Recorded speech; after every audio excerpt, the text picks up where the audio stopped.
Good morning. Welcome into Hurrdat Sports Live, presented by Centris Federal Credit Union. That's DB. I'm Ravi Lulla. What's up, DB? How we doing? We doing?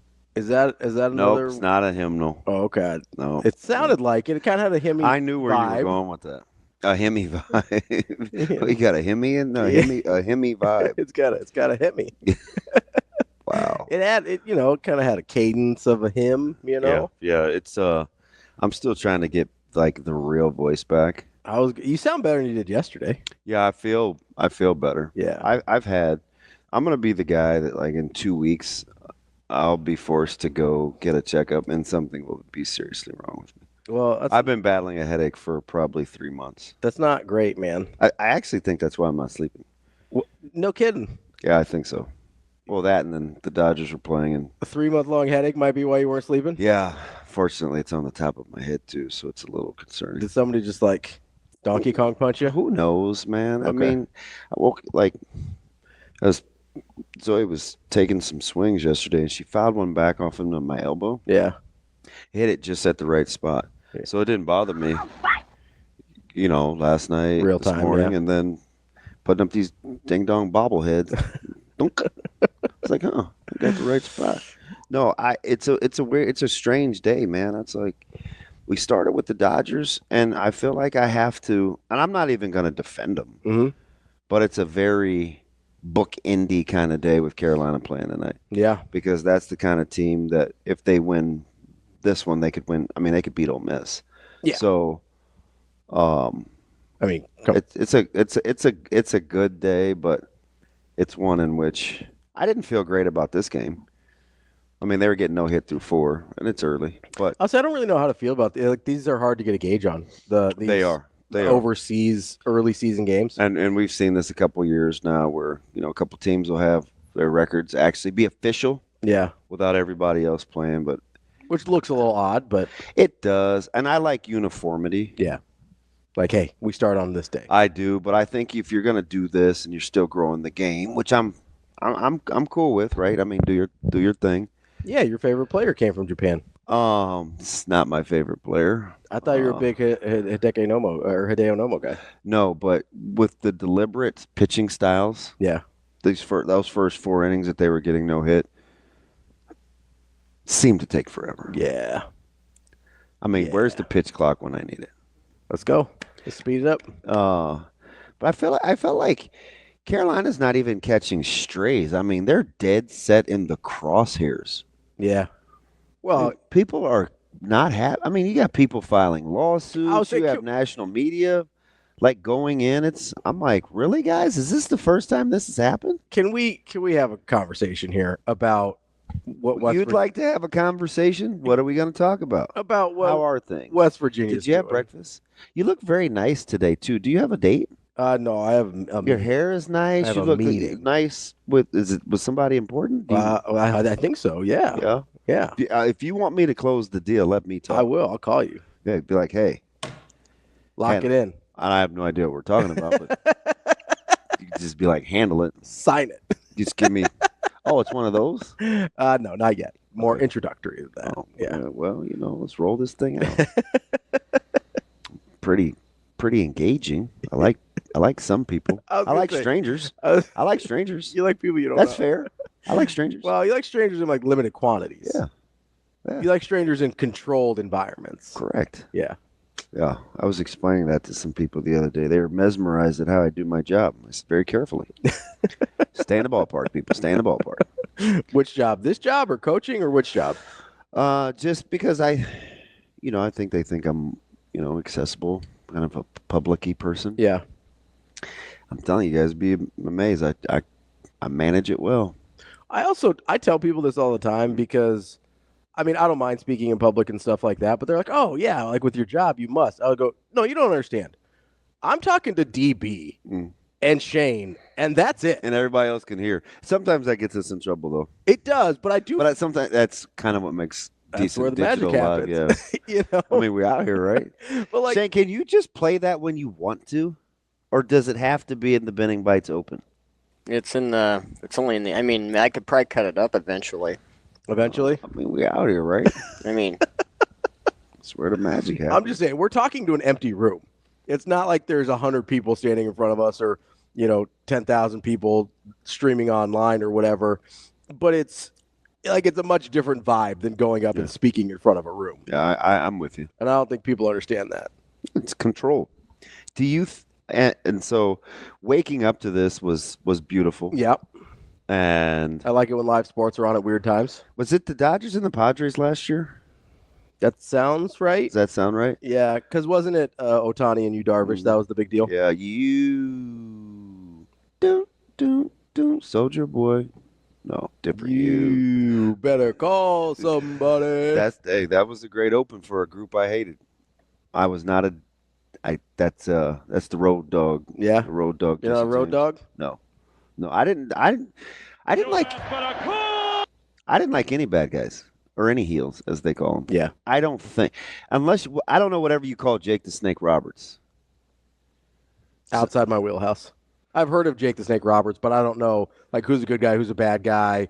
I don't know what I don't know what you call him. Didn't John Cena just turn heel? I was never a Cena guy when he was a good guy, though. Is he a heel though now? Yes. Okay. Because I thought I saw a big thing on Twitter about. He looks old. They had to put his body back together again. He looks like a Barbie doll. He looks like Ken. He's like fake. Yeah. Yeah. He definitely looks. A lot of those guys have been through it. Oh yeah. Like their body's been through the ringer. I'm watching a podcast series with Scott Steiner. Yeah. And listen, I love The Rock, but when I don't know how he does it outside of good docs. I was gonna say, what kind of injections do you think he takes? All of them. Yeah, I think all of them. I mean, that dude looks better now than he was when he was 25. 100%. Not even close. Well, he doesn't have that dumb haircut anymore. That also helps for one. But I just mean he's more jacked now than he was 20 years ago. The good genes, good docs. It's all about good docs. I mean, hey, you got. You're exactly right. I know. I can't wait to see him again. Big Coach Sack guy. Yeah. Yeah. Have a little conversation. He's just one of those guys that you leave in a better mood than when you started. You think if Coach Sack got left out of the NCAA tournament, he'd sue anybody? I don't understand that. I don't either. I mean, how do you have the stones to hit your lawyer up? I guess he's on retainer and you want to use your money or what? Listen, I'm sure the governor of West Virginia has more pressing issues. Than That's pretty good. See, that was a good one. That was right on the money. My voice sucks. Well, it's because you got a little lower register with the illness right now, so you're right in the wheelhouse. Yeah, man. That's me, you, and your boy Mikey T. Big Mike Tomlin guy. Get you a quarter. Hear the words. No, hear the words. You got to be continual. You got to get you a quarterback. Pressing. He's pressing to get a quarterback. I don't want to get into this where I talk to drops again, but I kind of graduated from that. We're just talking. It's is this going to be a thing? And then, Carolina lands late. They're a couple hours late. They missed the media deal. Mm-hmm. It was a chartered flight. How do you land late? I'm like, I don't know if Nebraska flies like Carolina, but bleep happens when you charter flights. Yeah, the same. We've sat on the tarmac for an hour 40 before. The same issues that can happen with commercial flights can happen with charter flights. We waited for a plane a couple times. Had to fix one. I was saying mechanical stuff like that. Waited for one coming from Alabama, or somebody had a gas leak on their flight yesterday. Yeah. Did you see the one catch fire? Was that the one? No, this was 2 days ago. Oh, no. I'm like, wow, what is going on? But I hope this doesn't become a thing because, first of all, it's just grandstanding nonsense. Oh, that's a good little word. Did you research that this morning? I mean, I'm familiar with the term grandstanding. How can one use grandstanding this morning? That's why I was like, hey, I'm wearing a collared shirt. I'm going to use the word grandstanding. No, you do look nice, though. Thank you. I mean, I wouldn't date you, but nor give you a second look, but I'd be like, oh, you look nice. I'm still trying to get rid of these. I feel like in my TikTok shop, there's these things that look like inswells because I have these bags right now, but my allergies were whipping my tail. Yeah. It's hard to get. It's with the allergies, it's hard to get rid of those. Yeah, so I need to. What do people put on their face? Shane, what do you sleep with on your face when you want your eyes to look good? Is it avocados or cucumbers? I think it's cucumbers. Yeah. Yeah, avocados would be kind of gross. That'd be super gross. I don't think you can really slice those in circles. I don't think so. I mean, you maybe could if you took the pit out, but they're so squishy. You'd have a hard time. Yeah, we've been running through avocados. You could just put the paste on your eyes, but that'd be weird. I think they were 3 for something somewhere. They were Haas avocados. Oh, yeah. All of a sudden, I felt like, Avocados from Mexico. is that what it is? That's a little song that they do. Have you seen the? No. All right. I haven't seen any really good commercials lately. Oh, this is a few years ago. It's Is not it? recent. Do I need to pay attention to commercials? I think they debuted during the Debuted. Who's debuted? Debut, like place in Iowa. Iowa? Yeah, Dubuque. It debuked a couple years ago. Drove through there last year. Don't know why. Just kept on pressing, didn't you? I did. I think I was en route to. Nobody's trying to stop there.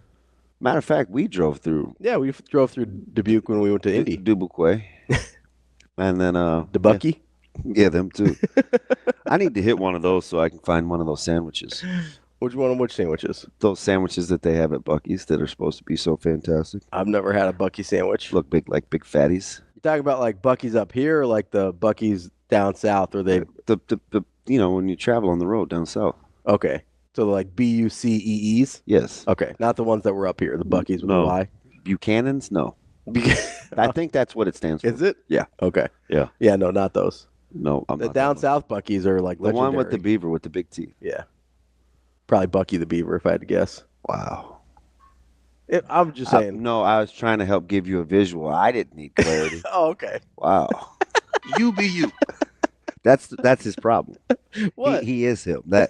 No, you're not him. I mean, you're being you. You're definitely not him. I'm him. HIM. No, He's him. no. Again, another 3-letter word that the young people use. Him. We tried to come up with several at the dinner table Sunday. It wasn't as many as I thought. Yeah. No. Bet. Yeah, there's a lot. Him. That's all I got.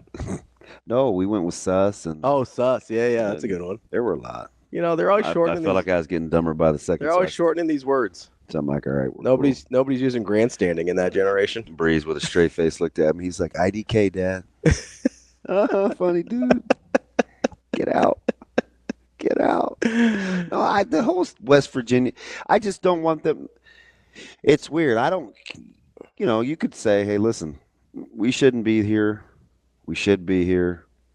However that looks, because he does not look right in a Dodgers uniform. He's a yoke dude, though. That's Conforto, by the way. But this we're going to court over this. Yeah. It's not even going to make it. No, it's not going to make it to court. This is going to get laughed out of the. It's not going to make it to court. If they even ever file anything. Haven't we had worse years though? Yes. Okay. Worse has happened to Creighton.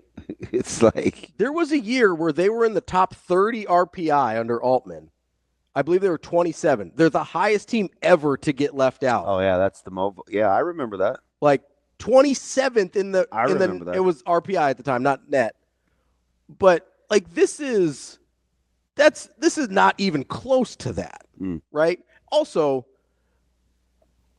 I have a bigger issue here with when bad things or things that don't go your way happen, just going into it's your BCD stuff.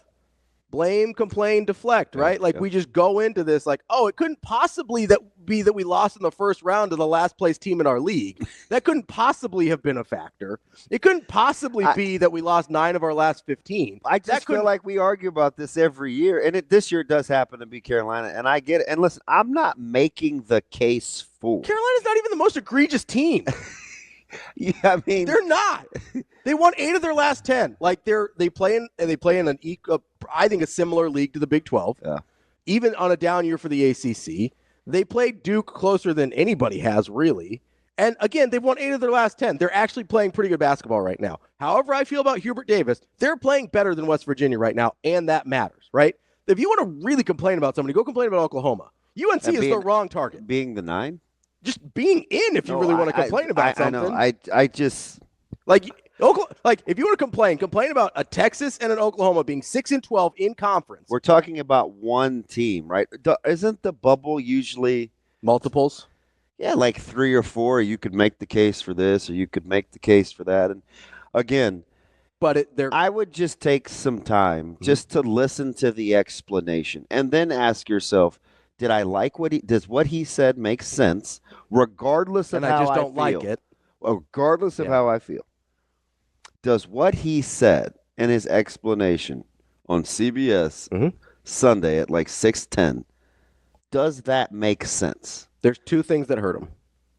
I think number one, I think using Tucker DeVries was a bad example because he's been out for a long time. Yeah. That was a bad that didn't. Well, you take that one back. That one doesn't make sense to me. Okay. He's been out since December 6th. That's most of the season. Okay. So you can look at it and go, hey, yeah, doesn't seem like you're paying that much attention if you're using Tucker DeVries thing as a reason. That's issue number one. So you know what? It's funny how we process that information, because I didn't look at that as a laundry list of what has happened. I looked at it as why we don't have faith going forward.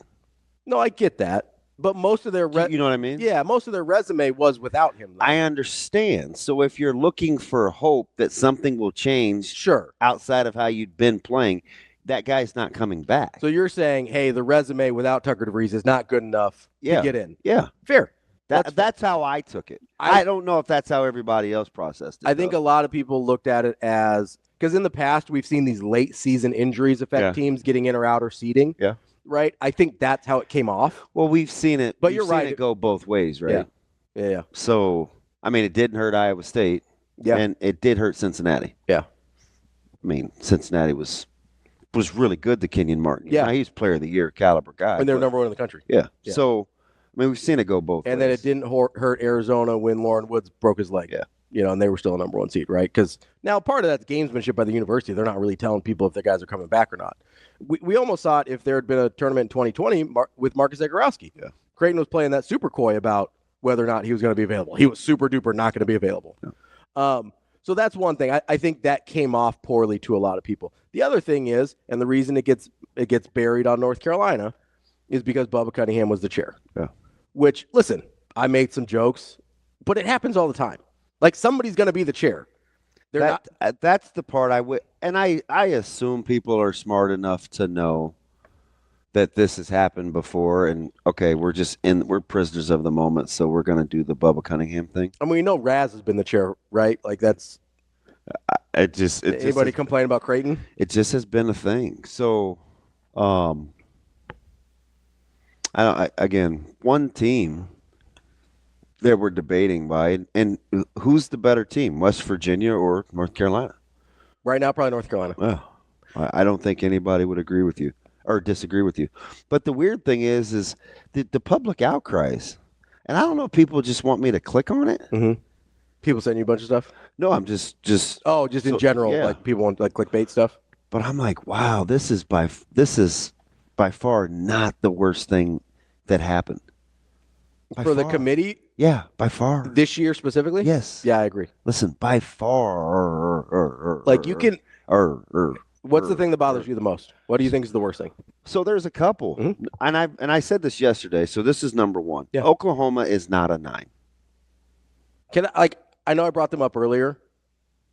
I brought them up with Texas too.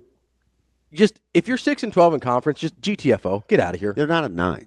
Okay, so that's number one. Just get out if you're 6-12. That is number one. Number two, the disparity between first and second place teams in the same conference on seed lines is weird. It's super weird. Creighton went second place regular season, second place tournament. They're a 9. St. John's is a 2. Yeah, that's weird. Doesn't make any sense. I get that St. John's has fewer losses. I'm not saying Creighton should be a 2. Well, do you want to talk Duke Louisville? It's the exact same thing and the exact same number Duke's of places. a 1. Louisville's a 2 and a 2. Yeah. They are number 8. Yeah. Weird. Louisville should be like a 6. Louisville beat Clemson twice, and Clemson's a 5, and they're the plucky 5, right? Yeah. Louisville's better than Clemson. I think Louisville's better than Clemson. All I know is they beat them twice. I'm just saying, if I watch both those teams, I think Louisville's better. So I would take Louisville I know that. Yeah.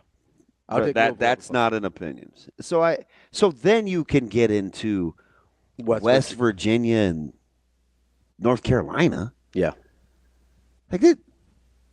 Those things don't make any sense. I'm also, and I didn't want to get into this yesterday because, and I understand this is what happens when the brackets come out, but it doesn't move my needle a ton to argue about it. Mm-hmm. Right. So but the fact that people are, I don't know what it is. Do we just need something to be angry about again? Well, so that's kind of where I was getting at with this West Virginia governor thing, because this is a thing that happens a lot now in sort of just the world in general and sports as well. It's one of my least favorite things about kind of the time we live in. Like, just own it. Just eat it. Yep. Right? Like, not everything is a conspiracy against you. Like, sometimes the things that go wrong are either A, just bad luck, or B, you had a big hand in what happened. West Virginia had a big hand in being in the place where they found themselves. Again, if they had not lost to Colorado, the worst team in that league, in their opening round, they're probably in. If they had not lost 9 of their last 15, they are probably in. Like, this is a team that wasn't playing well, got bounced immediately in their conference tournament. And yes, you had 6 quad 1 wins, and that's really nice. We've also, we can't have it both ways. We can either think the quads are stupid or they can matter. And if we think they're stupid, then we can't go to the quad 1 wins as our deciding factor about, how come they didn't get in, right? Like, we can't have it both ways on that. Either the quad system is dumb, which is where I lean, because we're talking about tiny margins between a quad 2 and a quad 1 win, which is... And the same team, that criteria can change basically overnight with the result of a game. That you didn't play in. Yeah. Right? Then it happened months after the game you played in, right? When Creighton lost to Georgetown on the opening game of the Big East, that was a different loss than it ended up being. When Creighton lost to Nebraska, that was a different loss 2 weeks ago than it ended up being on Selection Sunday. Like, that's kind of why the quads are dumb. So either the quads matter or they don't. I tend to think that they're stupid, right? So we're sitting here acting like West Virginia did not have – it's not like West Virginia was undefeated. Lost in their conference tournament, didn't get the automatic bid, and then got left out of the tournament. Then let's have a discussion, right? It's not like they had this unimpeachable record. They lost 13 games. They lost in the first round of their conference tournament. They had not been playing good basketball. And listen, I ride with Coach D-Rock because he was a Creighton guy, right? Like, I want him to do well. I want him to be successful.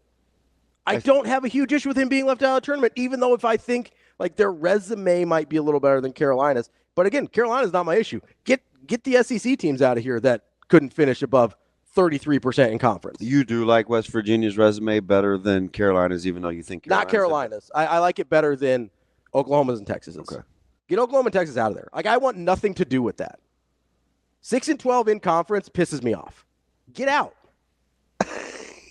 How do you really feel? I brought it up yesterday with... You startled Shade. I did. I brought it up yesterday with Texas and the 15 losses. You lose 15 games in a regular season, just get out, man. Yeah. You don't deserve to be here. You had your chance. Stop hitting guys, training. Go. If you're wondering what's happening, Damon's going to be real distracted this morning. I'm doing pretty well. You're not. Though. It's not bad. It's not bad. I'm doing pretty well. You're staying pretty locked. Yeah. I appreciate that. You just can't be plunking guys. Though. Yeah, don't do that. And I don't know why you thought that was funny just because I said it out of nowhere. But I would much, and listen, I've been this guy for a long time. I would much rather see UC Irvine that didn't get the opportunities, but did well with what they had in front of them, as opposed to a 15-loss Texas who could not win the games in front of them. We know what Texas is. They're a nothing burger. We know what Texas is. Now, they might be talented. They might play really hard. They're a 19-15 team. Get them out of there. You had your chance. I made the mistake yesterday, and he swiped a base. See, that's what hitting guys does, Blake. It's like a double. Okay? All of a sudden, he's on second. Sorry. You good? No. No. You're ahead in the count, too. No reason. No reason. And you let him slide into the great big. That looks like the Michelin man's foot. Sliding into second base. That was a little belly. That was a little belly floppy. Flipping thing is huge. Now my man can't mix in a strike. Oh, this is going well. You gonna be all right? I'm not gonna be that dude the rest of the show. I will have good discipline. This has happened to me before. I did not do the play-by-play of Dodgers Padres. That's DB. And Padres are practically playing softball. That's DB. I'm Ravi Lulla. We'll be back. More Hurrdat Sports Live. We're back here on Hurrdat Sports Live. That's DB. I'm Ravi Lulla here at Hurrdat Sports Bar and Grill, reminding you, get those seat belts fastened and make it click. They prevent injuries and save lives, but only when worn properly. This message from the NDOT Highway Safety Office. DB. Yes, sir. Your Dodgers got out of trouble there. You feeling better? Yeah, I feel a little bit better. Let's see what your man Shohei is going to do leading off the inning. Because we get to top of 9. just working on who's going to be the hammer. The hammer? On the back end of the Who's your closer rotation. this year? Oh, we have several options, so we'll see what shakes out. That's down the line. That's a fair ball. Round them. Another double for Shohei Ohtani. Your favorite player in the league. So Amazing Daniel brought up an interesting point. No, don't here. give that dude any credit for any. Is it an interesting point or is it a good point? I think interesting. All right. Maybe it's good. I don't know. Slow down the good praise. He says, if you agree to having a committee versus a set criteria, then this is what you agree to. Yeah. There's subjectivity and ambiguity. Oh, that's actually a good point, Daniel. I felt weird calling a grown man Daniel. But I don't think he doesn't look like a Dan. Yeah, and he's certainly not a Danny. Oh, I think that would make him mad. Like, oh, Danny boy? Yeah, there's one of those that he doesn't have a particular affinity, or maybe it's his wife. Yeah, we'll just go with Daniel. Daniel. Hey, Daniel. Because I'm not going to call him amazing. No. Just be like, hey, amazing. Like, what's up, Amaze? Like, what am I supposed to do there? You know? Too old for that. Yeah, it just feels weird, you know? But I think it's an interesting point because there is a version of this in hockey that is not subjective at all with the pairwise rankings, right? Yeah. It is a cut and dry. You are in or you are out. Yeah, and that's funny you bring up pairwise because some people kind of hate it. Some people like it. Some people hate it. It's still very controversial. That is 100% a good. Even though it is. And you'd like a little wiggle room, wouldn't you? I know. That's the point, right? I get it. No matter what happens, if you get left out, you're pissed. Yeah, that's legit. That's just what it is, right? But you get left out for a reason. It's the same thing in pairwise as it is in the NCAA tournament, is you get left out for a reason. Now, the reason may be a little bit more clear with hockey. Wait, more what? Clear. Isn't it just clear? More clear? Or did you say clearer? No, just clear. You're saying Pam or Pan? I could have sworn you said more clearer, and I was like, did I add an extra? I think so. It's possible. But we say so. No, the pair. That's funny because I get bent out of shape sometimes about the pairwise. So I have a buddy of mine. The only reason I know about this because I don't pay it outside of Omaha. I don't pay a ton of close attention to college hockey. Bowling Green guy. But he's an Omaha guy, but he loves college hockey. Yeah. So he's a good man then. He follows young man. Yeah, he's a little bit younger than me. About the same age, though. Okay. I think he's like 2 years younger than me. Tweener. But he loves college hockey, and he loves like stats and rankings and all this kind of, like he loves very cut and dry criteria. So he loves the pairwise. He's always explaining it to me and stuff like this, so I have some idea what's going on. But he's like, it's great because you know exactly what you have to do, you know exactly what you can't do, and you're in or you're out, right? And some people love that. But as you said, it's an incredibly controversial system. Yep. Because you do like a little wiggle room sometimes, and sometimes teams that we think are better get left out because of certain criteria, and you don't have wiggle room. Like, hey, we had an injury early, so we lost some of these games. Now we're playing great hockey, and we're not going to get in over some teams that we're definitely better than, right? Like, so there's no perfect solution, right? We had pretty cut and dry, sort of cut and dry criteria with the BCS. Guess what? We hate it. Okay, how did you feel about the BCS? Yeah. Do you feel like we didn't get a champ right? No. Okay. Because it catches a lot of flack, and I think it was a lot better than people realize. I think so too. And at first blush, and it was a dramatic improvement over the system we had, like a dramatic improvement over the system we had. Yeah, where you'd go to bed and you wouldn't know. Yeah, you'd have to wake up in the morning to see how people just voted. You want to talk about subjective? Like you go to bed and you just hope that the voters get it right. To name a national champion, not to get a field right. If you don't think we're the best team in the country, then I don't know what to tell you. As my man's like going to bat for his team. Like I don't understand. Like you're not going to be happy if you're on the outside. If you're on the outside looking in, you're not going to be happy, regardless of the system, regardless of the fairness. But don't be a governor of a state. And be out. I like Pissy Ravi's funny, Ravi, because you just go in. Well, it's so dumb. This man's in charge of a whole ass state. Not half? No, not a half ass. Well, kind of. West Virginia is like half of Virginia, right? So it kind of is a half ass state. But like legally, it's a whole ass state. Yeah. And he's sitting here calling it a miscarriage of justice. I'm going to go out on a limb here, bud, and say there's worse miscarriages of justice happening in your state right now. Like maybe lock in, okay? What I'm going to need you to do is I'm going to need you to lock in, okay? Yeah. Lock in. Like, tighten up, focus up. And it was a bold headline. I'm like, 2 a.m, I want to read something different. Dude, so here's the funny thing. Read another preview of. Is he backtracked within like hours? Because the first thing is we're taking legal action. And then the AG probably looked into it and was like, hey, bud, we don't, there's You're nothing, not, you can't get there. there's nothing to do here. And so he's like, we're going to do an investigation and we're going to call the NCAA, the National Corrupt whatever, and then we're going to fully cooperate with the NCAA. What the hell are you talking about? I'm trying to think of the other huge basketball voice that was like on that same BS. I don't know, but if you're a huge basketball voice and you're advocating for legal action based on a committee selection, you should be get gone too. Get gone. Get gone. Hey, what I'm going to need you to do is get gone. Yeah, like, see ya. Get stepping. Like, we're done. Get gone. You in Texas can get gone. Like, get out. Is there a part of you now that you kind of like them? Are you rooting for Carolina? 100%. I want them to do like VCU and go to the Final Four because they got my guys, though, at San Diego State.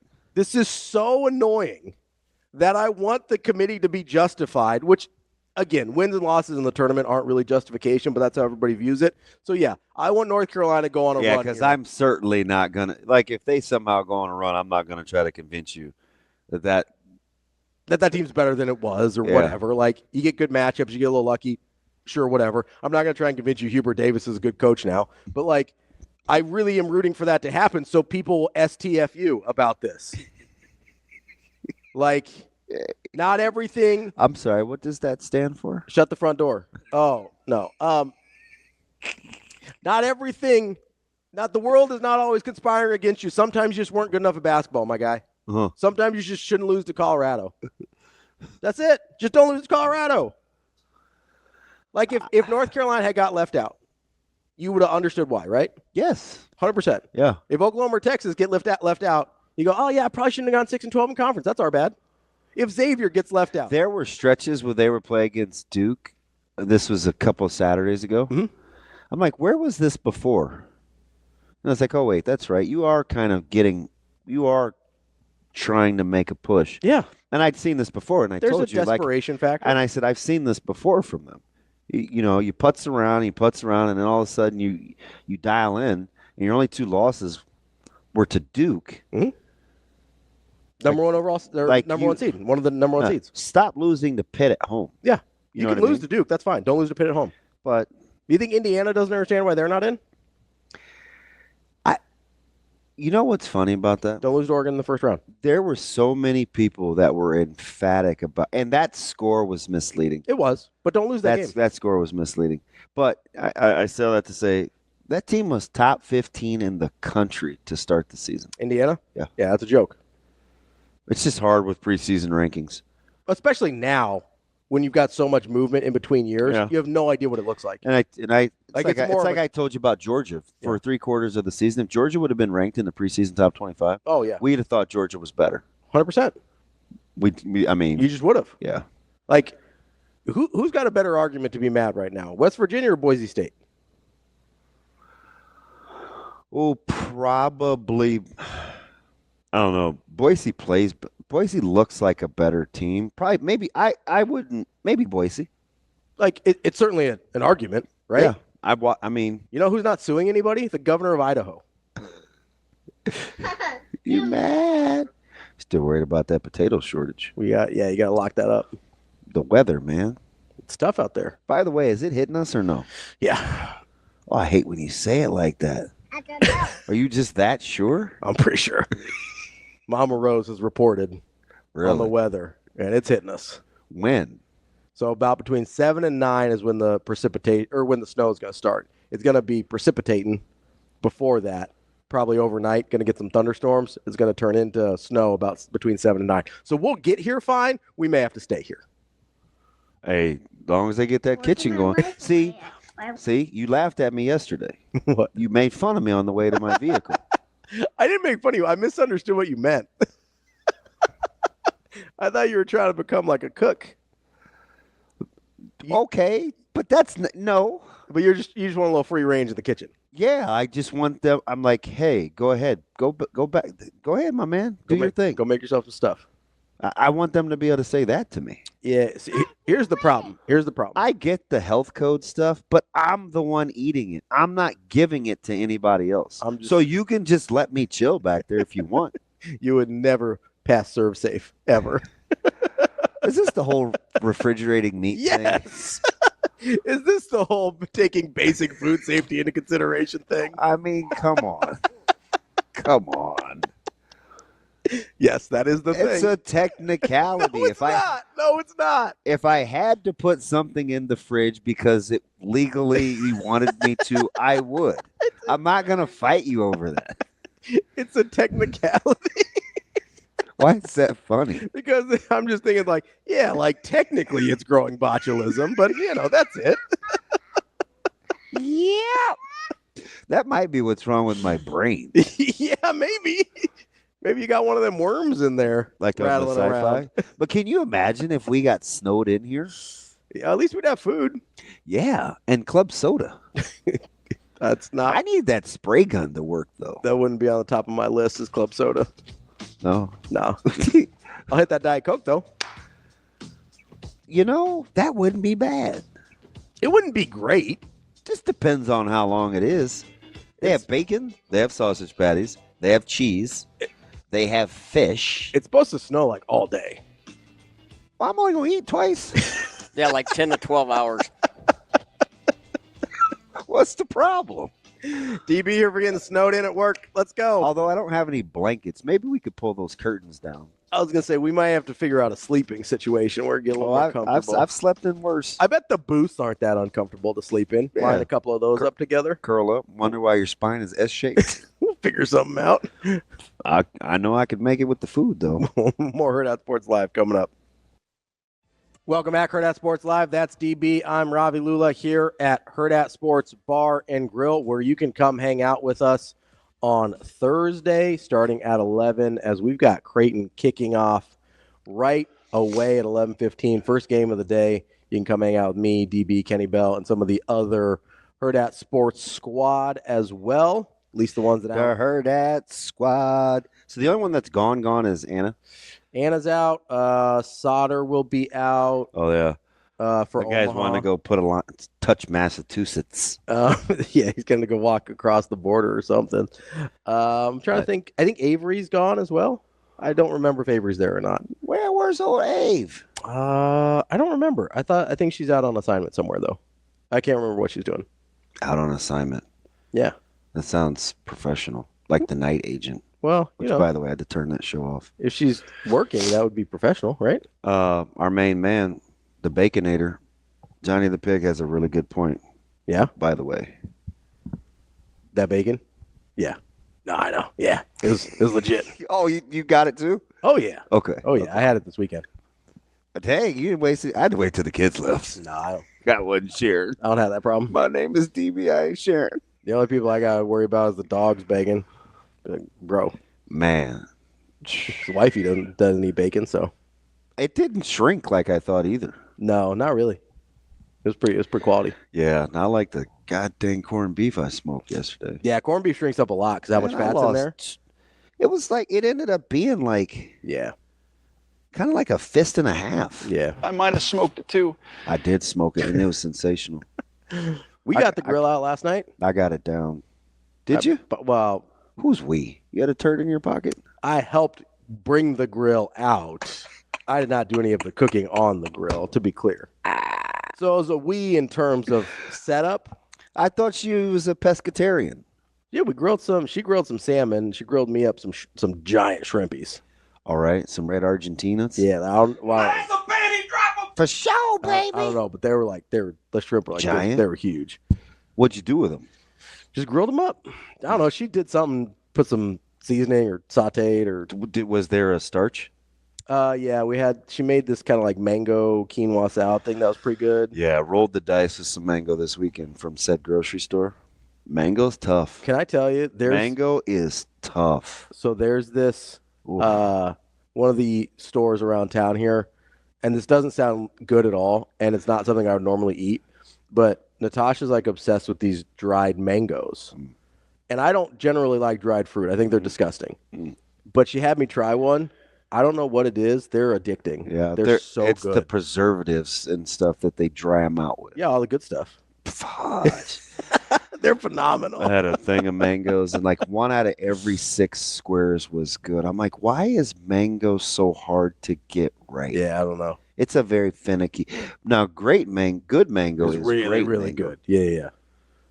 But Bad mango tastes like a cross between dirt and a dusty pear. Like I can't describe. It's awful. Yeah. No, it's bad. Bad mango is really bad. It's one of those things too that flavors they just don't get right. Yeah. You know, mango's a big one now. That people use in like Juice or drinks or it's like, not right. It's not tastes like close. mango. Yeah. A little bit of that W side. Which, by the way, I'm almost out. You did bring up Johnny Pig though. Yeah, he made a good. It's a good point. He's like with the BCS, we're arguing the 3rd through 6th best team in the country. Mm-hmm. Those are teams that are good and could win the tournament. With basketball, we're arguing the 65th through 72nd best teams in the country. Why be mad? And why go to court? To be fair, we're probably arguing like 35th through 45th. Yeah, I get it. But his point is valid. Well, here's the thing. His point's valid. You'll get if you do that, then you're back to the subjectivity again. You are right, right? Because I don't want to really get into. Because I'm going to sit here and tell you. I'm not going to sit here and tell you that I know for sure that West Virginia is going to be better than a 12 seed. Yeah, for sure. So I don't want to cap. And I'm going to sit here and tell you that I think Drake's better than all the bubble teams. Yeah, you're on the Drake thing. I don't mind Drake though. Well, I'm a mid-major guy. Drake's a good basketball team. They're a good basketball team, but they're like I go by Ken Palm more than that because I like it better. But I think you have a thing for Kenneth. I think he puts together a good website. Yeah. But Drake is below West Virginia. They're below Boise. They're below Indiana. They're below SMU and Northwestern and Ohio State. Some teams that weren't even on the bubble. I mean, I'm not trying to make Evan mad because I feel like he's rapidly becoming a dude, but Illinois. They're a 6. Yeah, I don't know how they're a 6. They were on the bubble like 3 weeks ago. If you have legitimate beef, it's the seedings. There are some seedings that are bonkers. But you know what nobody's doing? Suing over seedings. Yeah, doesn't make any sense. I'll be watching. You did you get you can get your tickets at Vid Seats for the Crown? Are you watching? Probably not gonna get tickets. I will watch. Yeah, me too. I mean, it's hoops. Do you love the? I'm not watching the Crown. I watched the CBI, I watched the CIT, I watched the NIT. I'm going to watch the Crown. I'm like, okay. When there's hoops on, I'm just going to watch. It's fine. Like, I'm not watching the All-Star. Like, cool. You don't have to. Hey, but do you make announcements of what you are watching? I mean, sometimes. Because I don't know why people make announcements of what they are. It's cool. Yeah. Like, hey. Yeah. I don't like such and such. All right. Not for you then. All right. Gotcha. Keep it pushing. Maybe. No, I'm watching. That's the other. Just do it. Not to make like all like these societal like generalizations today, but that's another thing. Not everything. I think it's your style of dress. Your style of dress has you feeling very socio. Let's just say civic-y. Like, not everything has to be for you. Just made that up. Not everything has to be for you. Ravi Lulla here for civics. There's some things that are beneficial to other people that you don't need. It's fine. Yeah. It's cool. You don't have to watch the Crown if you don't want to. Dang, Justin Steele's not from Tokyo. Why is he throwing for the Cubs? Because I don't think it's like exclusively you have to be born in Japan to pitch there. I don't think. Sometimes I just need you to play along, okay? I'm pretty Mr. sure. Literal. I see that little Pikachu pimp? I think they got a work visa just like. Oh wait, that's not Pokemon. Who are those little people again? Naturo. I gotta be careful here. He touched it. He touched it. I didn't see the cartoon that you were referencing, so I don't know what you're talking about. You afraid you're going to say something wrong? Yep. I really got to be careful on what I say about that. Me too, Fred. I just want you to know I'm going to be cheering for you, though, buddy. I'm just Maybe it was it Digimon? maybe it was like Yu-Gi-Oh, Dragon Ball Z, Beyblade? just I said Bay. I know you're going to Selfish. I don't know what Beyblade is. It's not Beyblade. It's Beyblade. Beyblade, Mike Marmalade, Beyblade. I don't even recognize what we're doing. Are you saying like Jason Bay, Except it's with an E, but yes. and then Blade Runner? So like Beyblade. Yes. Oh, okay. Yes. I thought you said Beyblade. Very, very similar. Never mind. You were a big But Jason yeah. Bay guy. Who is that again? Jason Bay? He's an outfielder for the Pirates. He ended up playing for the Red Sox yeah, for a that's while. right. He was okay. Yeah. I tooted. Brain toot. That's fine. I tooted. What? Okay, whatever. I was distracted. It's like a bunch of BS. It's like yesterday when On 3 puts up this graphic about how Alabama was having plane trouble. They had like a gas leak, and it's just a picture of a guy from Alabama and just says gas in giant letters under his picture. I was like, On 3, what are we doing to this man? And he's kind of like straining a little bit, so it does look like he's trying to fart. Put that crap on me. I had what are we doing? a lapse of my thoughts. So yeah, a little brain toot. Yeah. You forgot the brain part first, so you just said I tooted, and I was like, And I get it. Not a cool guy word. Oh, it wasn't even the word. We'll wipe it away, saying that take that out of queue. Is that your go-to? Like No. for past gas? What is it? Because Because you don't like the word fart, right? I don't know. I don't think I call it anything. I may just say who did that. Everybody knows what I'm talking about. Do you look around and you go, that thing wet? I don't think I call it anything. You just don't acknowledge it? Mm-mm. Like, hey, knock that out. Yeah, I don't. That's funny because I don't know what I. You look at the West Virginia governor, you say, hey, lock it up. Still mad at that guy, aren't you? Yeah, there's another guy I'm mad at that I actually agree with, though. So now I'm mad at myself. We can get to that next year on Hurrdat Sports Live. Welcome back, Hurrdat Sports Live. That's DBM Ravi Lulla, presented by Centris Federal Credit Union. We're here at Hurrdat Sports Bar and Grill, and I'm reminding you, we are just about a week away from For the Greater Good. It's UNMC's and Nebraska Medicine's 24-hour giving day, during which alumni, students, faculty, staff, anybody associated with the UNMC, or even not, just the community at large, can come together and raise money for a bunch of essential things: scholarships, programs, research, student groups, patient care, and more, all critical resources for UNMC and Nebraska Medicine. It starts at noon on March 26th and goes through noon on March 27th. But you don't have to wait if you want to make your gifts. GreaterGoodGivingDay.org. That's GreaterGoodGivingDay.org. You can make your gifts today. The goal is 2,100 gifts. But if you wait until March 26th and give $75 or more, you can get a free gift. It's those UNMC hats that we had here the other day. Great looking hats, and it goes to help a great cause. It's GreaterGoodGivingDay.org. I love how good you are with alliteration. Greater Good Giving Day? Yes. What's going on? Did you see that astronaut's hair? Yeah, well, there's lack of gravity, so it gets a little crazy. Hey, you gonna stop that?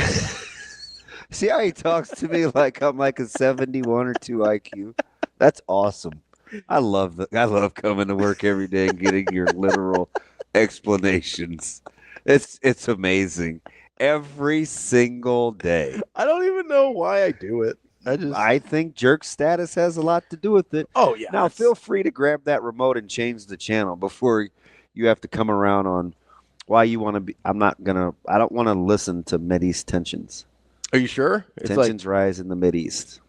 I feel like tension. They're gonna blow that. They're gonna blow that country off the map if they're not careful. You're dealing with a guy that's not messing around. Yeah. Go ahead, leave that dude alone. Maybe we should get off the Mideast tensions before. Be minus a country. Yeah, we're just gonna go. We're 206 So here. Get us off of. You were mad, then you agreed, and now you're mad that you agreed. So we're moving on from the West Virginia governor because that guy's a moron. There's another guy that. Yes, will somebody tell? We're talking to Schaefer in a little bit, right? Yeah, we'll talk to him at 9. Yeah, he's on me again. What do you do? You think that Alden Gonzalez runs a story today praising the scrappy Dodgers for overcoming jet lag and the highest payroll in the league to win games this morning? It's not the highest payroll in the league, Mike J. He's relentless. Tell him it's the first of 94 wins. So there's a guy that I typically don't like very much, which is a pretty long list. Yeah. That I think that I agree with, and I kind of can I guess one? It's one of 4 people. Yeah. You ain't make me. It's either Deion, Okay. Hurley, Okay.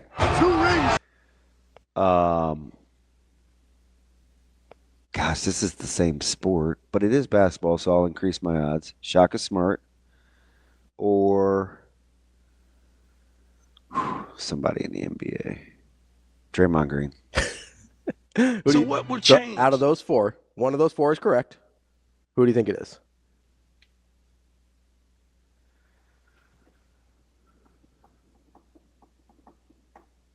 I will go with 5. You guys work together. You don't like each other, most of you.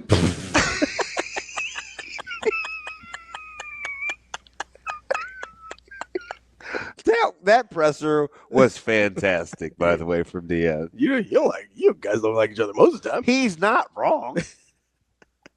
Love and admiration for one another. You guys work together. I'm going to go with, I hate to miss this. I'm competitive. 1 out of 4, 25%er. It's like a 1-outer. I mean, I think the press has been an asshole to me the whole year. I'll go with Hurley. No. Damn it. Shane had it right early. Deion. 5. I hate Hurley so much more than Deion. And you know how right Hurley would have to be for me to, like, he'd have to cure diabetes for me to be like, I agree with Dan Hurley. Can I just ask why you say beatus? Not beaties? Because when I was a kid, that's how they pronounce it to me, and I've just said it the same way ever since. Diabetes? Yeah, diabetes. Okay. We should dominate their ass on the glass. Like the nurse when I got diagnosed, that's how she said it, and so that's how I say it. Diabetes. Yeah. Even though you know it's diabetes. I mean, that's how everybody else says it. The heck with everybody else. That is so you. Now I will carry on, my wayward son. Now, is that Kansas or Journey? It is not Journey. Is that Kansas, Shane? It's Kansas. Wayward son. There'll be peace with. Anyway, by the way, you want to take me to Sterling, Kansas? For what? I could get a really, really cheap dog. Can I pet that dog? What kind of dog? Frenchie? Yes. If you like branched out to other kinds of dogs, maybe. Can I pet that dog? Wow. Now you got parameters on what kind of. Why are you dog gatekeeping? No, I mean you can get whatever you want, but I'm only driving if you're getting a different kind of dog. Maybe if you branch out to other dogs. Majority of the people that are here. I don't even know why I said that. I like your dogs.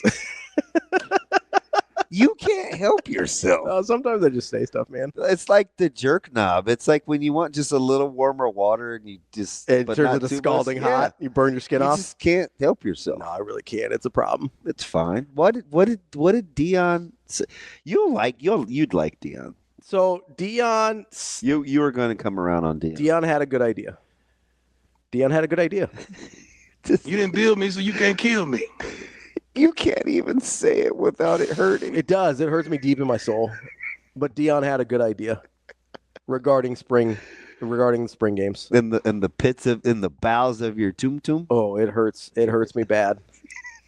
I cannot tell you. Like there's a part of me, and I wouldn't do it, but I would hesitate if Dan Hurley was like, I cured type 1 diabetes. I've been dealing with this shit for 31 years. Diabetes. I would sit there and I'd be like, am I good? No, I'll go take it. Like, cure me. But like, there'd be a moment where I'd be like, really, Danny Hurley? Like, this is what we on? Oh, man. Anyway, so. What if he was like in Calcutta chilling with Mother Teresa? I got some problems with Mother Teresa. We don't want to go there. Oh, wow. There's some. Wow. I'm just saying there's some evidence that Mother Teresa may have been a bit of a tough hang. Oh, this show is incredible. There's some. Hey, listen. That's one of my people. You know. My man. So I'm inclined to give her the benefit of the doubt. There's some not great stuff out there. What are the odds? What does bolstered mean? There's some not great stuff about Mother Teresa. All right, Ravi. He's out on Mother Teresa. I'm not like out, but like I'm hesitant. Like there's a carry on. Like if she cured type 1, then I bet you less hesitant to take it from her than I would from Dan Hurley. If that gives you like a scale of my hesitancy on Mother Teresa. But no, so Deion had a good idea about spring games. Oh, hold on. You good?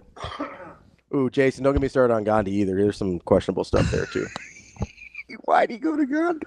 I'm guessing he's just like naming all the influential people of the 20th century. Yeah, that's it. That's probably it, if I had to guess. You guys use it all the time. What is it? It's people are complex. You kind of take the good with the bad sometimes. Yeah. You hope the good outweighs the bad. Yeah. I think for Gandhi, it probably did, freedom for the motherland. But, there's some stuff there I don't love. Some stuff I don't love. Oh. And more than just his like choice of clothing. Like the loincloth is a tough look. I mean, it's a joke. Just like cover up a bit, bud. Don't drag Mick Cronin into this, please, Shane. We love Mick Cronin. And admiration for one another. So Deion had a good idea about the spring game. I like it. I'd like to see it implemented other places. It's already implemented other places in other college sports. Deion wants to play another team in the spring. And it appears that Syracuse is willing. I don't know if that's going to go anywhere, but Fran Brown. It's the dumbest thing ever. Why do you think it's dumb? It's the dumbest thing. Why do you think it's dumb? Why do you think it's a good idea? Because it's a thing that happens in the NFL. They'll practice together for a few days. They'll play a preseason game. They do all that kind of stuff. It doesn't hurt the NFL, right? And it gives the fans a great product in the spring, or a better product in the spring, which I'm for. I'm pro fans. I'm pro football.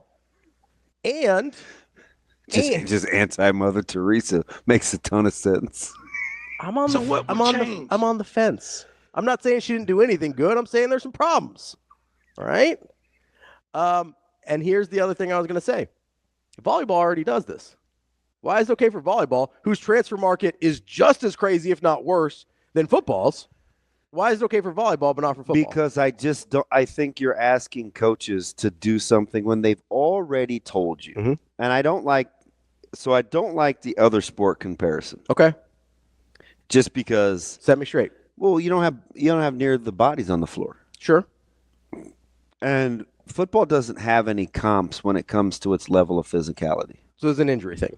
Well, it just doesn't have any comps in terms, not one. Right. And its level of physicality. I understand that. Number two, when coaches are already guarding against, it's not so much if I'm going to be in a 3-4 or 4-3, or I'm just going to run zone or whatever else on paper. Mm-hmm.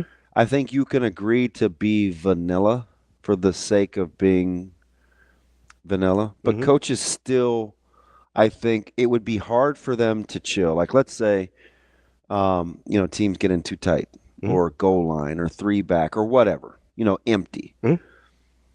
At some point, you're going to have to say, well, this is how we would defend it in a game situation. Sure. Right? We do this all the time in 7-on-7. We only have a couple coverages in.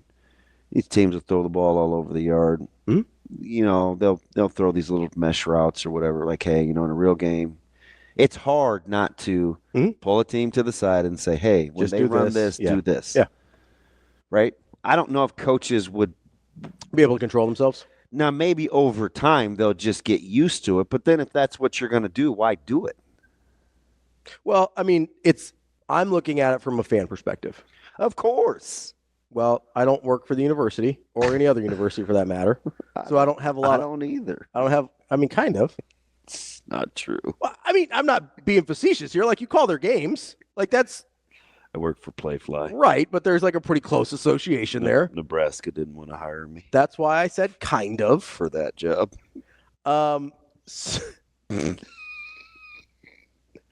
Anything else you'd like to share? No. Okay, cool. Not going to be poor forever, guys. All right, go. I'm sorry. I was having a moment. I saw Jameson on the screen, and all these things went through my mind. Jameis Winston? No, your friend loves Jameson. Who? Amber. You know, I've met her once. You're like, your friend. I've met her one time. Okay, my friend. I was saying, you know her dramatically better than I do. My friend. I just never seen anybody just be all in on Jameson. Listen, and there's multiple ways to do it, too. Then we see the commercial, and it made me laugh. You sure? Was it like a yesterday thing? Was it like an Irish thing? No, it's an every. I don't want to paint her. Not every day, but yeah, it's a regular. It's a go-to. Yeah, that's her go-to. It's a staple. Yeah. Okay, I didn't know if it was specific to.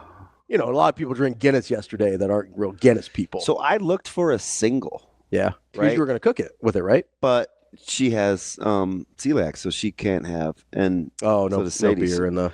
So I had to find a gluten-free beer. Gluten-free. Yeah. Is there a gluten-free beer? Yeah. So my buddy at Hy-Vee hooked you up. Yeah, he hit this thing on his phone, and he found like the gluten-frees, and he found a discontinued brand. He's like, hey, just take one from there. Oh, nice. Ring it up. Yeah. There you go. So that was what was in the corn beef that ended up being more like a lunch ball size deal. I knew I was in trouble. I lifted up the tray, which needed 2 hands when I put it on. It did not need 2 hands when you took it out. Why is this so light? And I was afraid to take the foil off. Uh-oh. But it was sensational. Yeah. I just need about 30 more pounds. You're like, there's zero left. Like, there's nothing. I had this thing for like corned beef and the eggs. And corned beef cooks off really bad. There's nothing. In terms of like it shrinks up really bad. But so for the competitive thing, there's a coaching aspect of me that would like it. But would you like to get a gauge of your guys against somebody else? Listen, we tried to do this in high school. Yeah. And what are the so play it out for me as a coach, right? Obviously the downside is the physicality, the injuries, potentially showcasing your team in a way you don't want to. Yeah, just play. What happens in all these inner scrimmages that they have in the NFL? They fight all the time. So those are the downsides. What's a positive? Because if you try to do this in high school, there has to be some positive. So right? I would, if you're gonna do it, you got to do it right. So hey, listen, when they use too tights and like just play it real, sure. Like situationally, like. And just tinker with like goal line personnel or play it with like a real dime or nickel or like whatever you would do, like tinker with it. Play like a real game. But I just don't know if you're not willing to put stuff on television, then why would you be willing to do that? I like it in theory, but it's not. There's no practical lens to it. Do you think that a game between say a Colorado and a Syracuse, which is incredibly premature, I understand that. But let's say that comes to fruition. Do you think that could provide a proof of concept for how this could work? Because what Deion asked for was, hey, come out here for a few days, practice with us for a few days, do kind of these inter-squad practices that they do in the NFL, and then we'll play on Saturday for the spring game. Like, do you think that could provide a framework, if it goes well, for other teams to want to do this? No. Okay. Because of the travel. Okay. So, maybe if you get somebody in close proximity, but then you're going to get into, well, we'll see them in the regular season. Well, like Nebraska could play at Kansas. They could. They're not going to play. But it's not for it. This clearly wouldn't be for everybody. Right. There's going to be some people where it's more challenging to, like Colorado's not going to go play Colorado State, right? Because they play them every year. But you could go, Nebraska could go play, and I don't know if they'd want to do this, but they go play South Dakota State. I think the reason it sounds like a good idea is because he knows it's not going to happen. Sure, and maybe I do think it's a good idea, even if it's not. Like I'd like to tell you a lot of myopic things. Sure. That I don't think would ever come to fruition. Yeah. We hear it all the time when people establish campaigns. Sure. Right. Yeah, run for anything. So it's like, I don't know. I don't. And to be fair, that is part of the thing I don't love about Deion is sometimes a lot of times he'll say stuff that's just never going to happen or has no chance of becoming reality. But I do think this is a good idea. Is it ever going to happen? Probably not. But I'd rather see this than us do away with spring games. So, he actually had, So I think the thing with Deion specifically Mm-hmm. is he has the relationship with the guy that he wanted to do it with. And In Belichick. yeah. Yeah. And so and Belichick has an NFL background. B2 has an NFL background. So he might be more open to it than other people. Now, what I would be interested in seeing. Mhm. So, like, let's say because of this relationship, they do it. Mhm. Bill's like, "Hey, charter me a flight. You're paying me $10 million anyway. Yeah. We'll shoot on over to Colorado. Mhm. Next year, you come see us at Chapel Hill." Yeah. If those two teams were like good early, Mhm. or there was some tangible signs That of it was beneficial. of success, Yeah. I could see people jumping on. Like if they come out of the gate and they're good fast. Yeah. Especially like in North Carolina. I mean, Colorado's a good example too. They both are good examples. Because they're losing a ton. Yeah. You're losing Travis Hunter. They you're both losing are good Shador, you're examples. losing Horn. And then Belichick is starting over at North Carolina, basically. Or you could say, hey, listen, if there's a guy we get along with really well, Mhm. you know, Rule's got guys all over the country. Really good relationships with a lot of people. Hey, come down. Let's get some situational work in for 2-3 days. Like if coaches want to do that on their own and have those individual relationships, but you're still going to have to get those guys to and from. Sure. Right? Like that's a thing. I mean, you're going to be loading up 100 dudes. Mhm. This isn't like you're 70. Do you so you may not know, and I don't either. Do you have like a ballpark of what it costs to travel for a road game? Are we just bare minimum? Just like to charter the flight? Yeah, just like a general number, like flight, hotel, food, just any ballpark. Because I have no frame of reference whatsoever. Flight, hotel, food. Because I don't know if we're talking about $10,000 or $100,000 or Man, it's got to $500,000. It's got to be north of $40K. Okay, so north of 40K, probably less than 100. Yeah. So, what if you just agreed every year to split ticket revenue? I don't know. I got two guys with I should ask. Because I know to gas up, and that's just like a 9-seater, though. It's expensive. Sure, yeah. So what I'm asking, though, is... But contract deals just depends on what they're willing to negotiate. Sure, because you've got you've got a long-term relationship with the charter company, Yep. So they may help you out a little I remember bit. we used Sun Country forever. Yeah, they may help you out a little bit more than some. And I'd never heard of Sun Country at the time. But like if there's if you're doing a home and home, right, kind of like we're talking about with Colorado, North Carolina, you say, hey, we'll give you 30% of the gate to cover your whatever. Yeah. Or you just say, hey, we'll keep the whole gate, but we'll cover your expenses. Like, does that make it more feasible? There'd have to be some fiscal logistics. Some sort of arrangement. Yeah, sure. Because you don't want that school to accrue. You don't put them in a bad spot because they're doing while you're making money. Yeah. Yeah, there'd have to be some sort of agreement. So you either say, hey, like you'd settle up with the city. I don't sure. Like you would with at a venue. Yeah. But you say, hey, we're Colorado, we're pretty confident we're gonna sell this thing out. We will cover your travel to come out here. And then vice versa when they go out to North Carolina. This is interesting. My buddy Mike, he said I'd have zero interest. There's a reason the preseason scrimmages go the way that they do, and basketballs are closed to fans, and I believe media. Yeah, that's about to change though too, because they just removed the rule that your D1 to D1 scrimmages have to be for a fundraiser. Yeah, that's about to change too. And listen, Creighton versus Purdue was incredible. That was awesome. I don't know anybody that's mad about that, including Purdue. 12 of them. 12 games.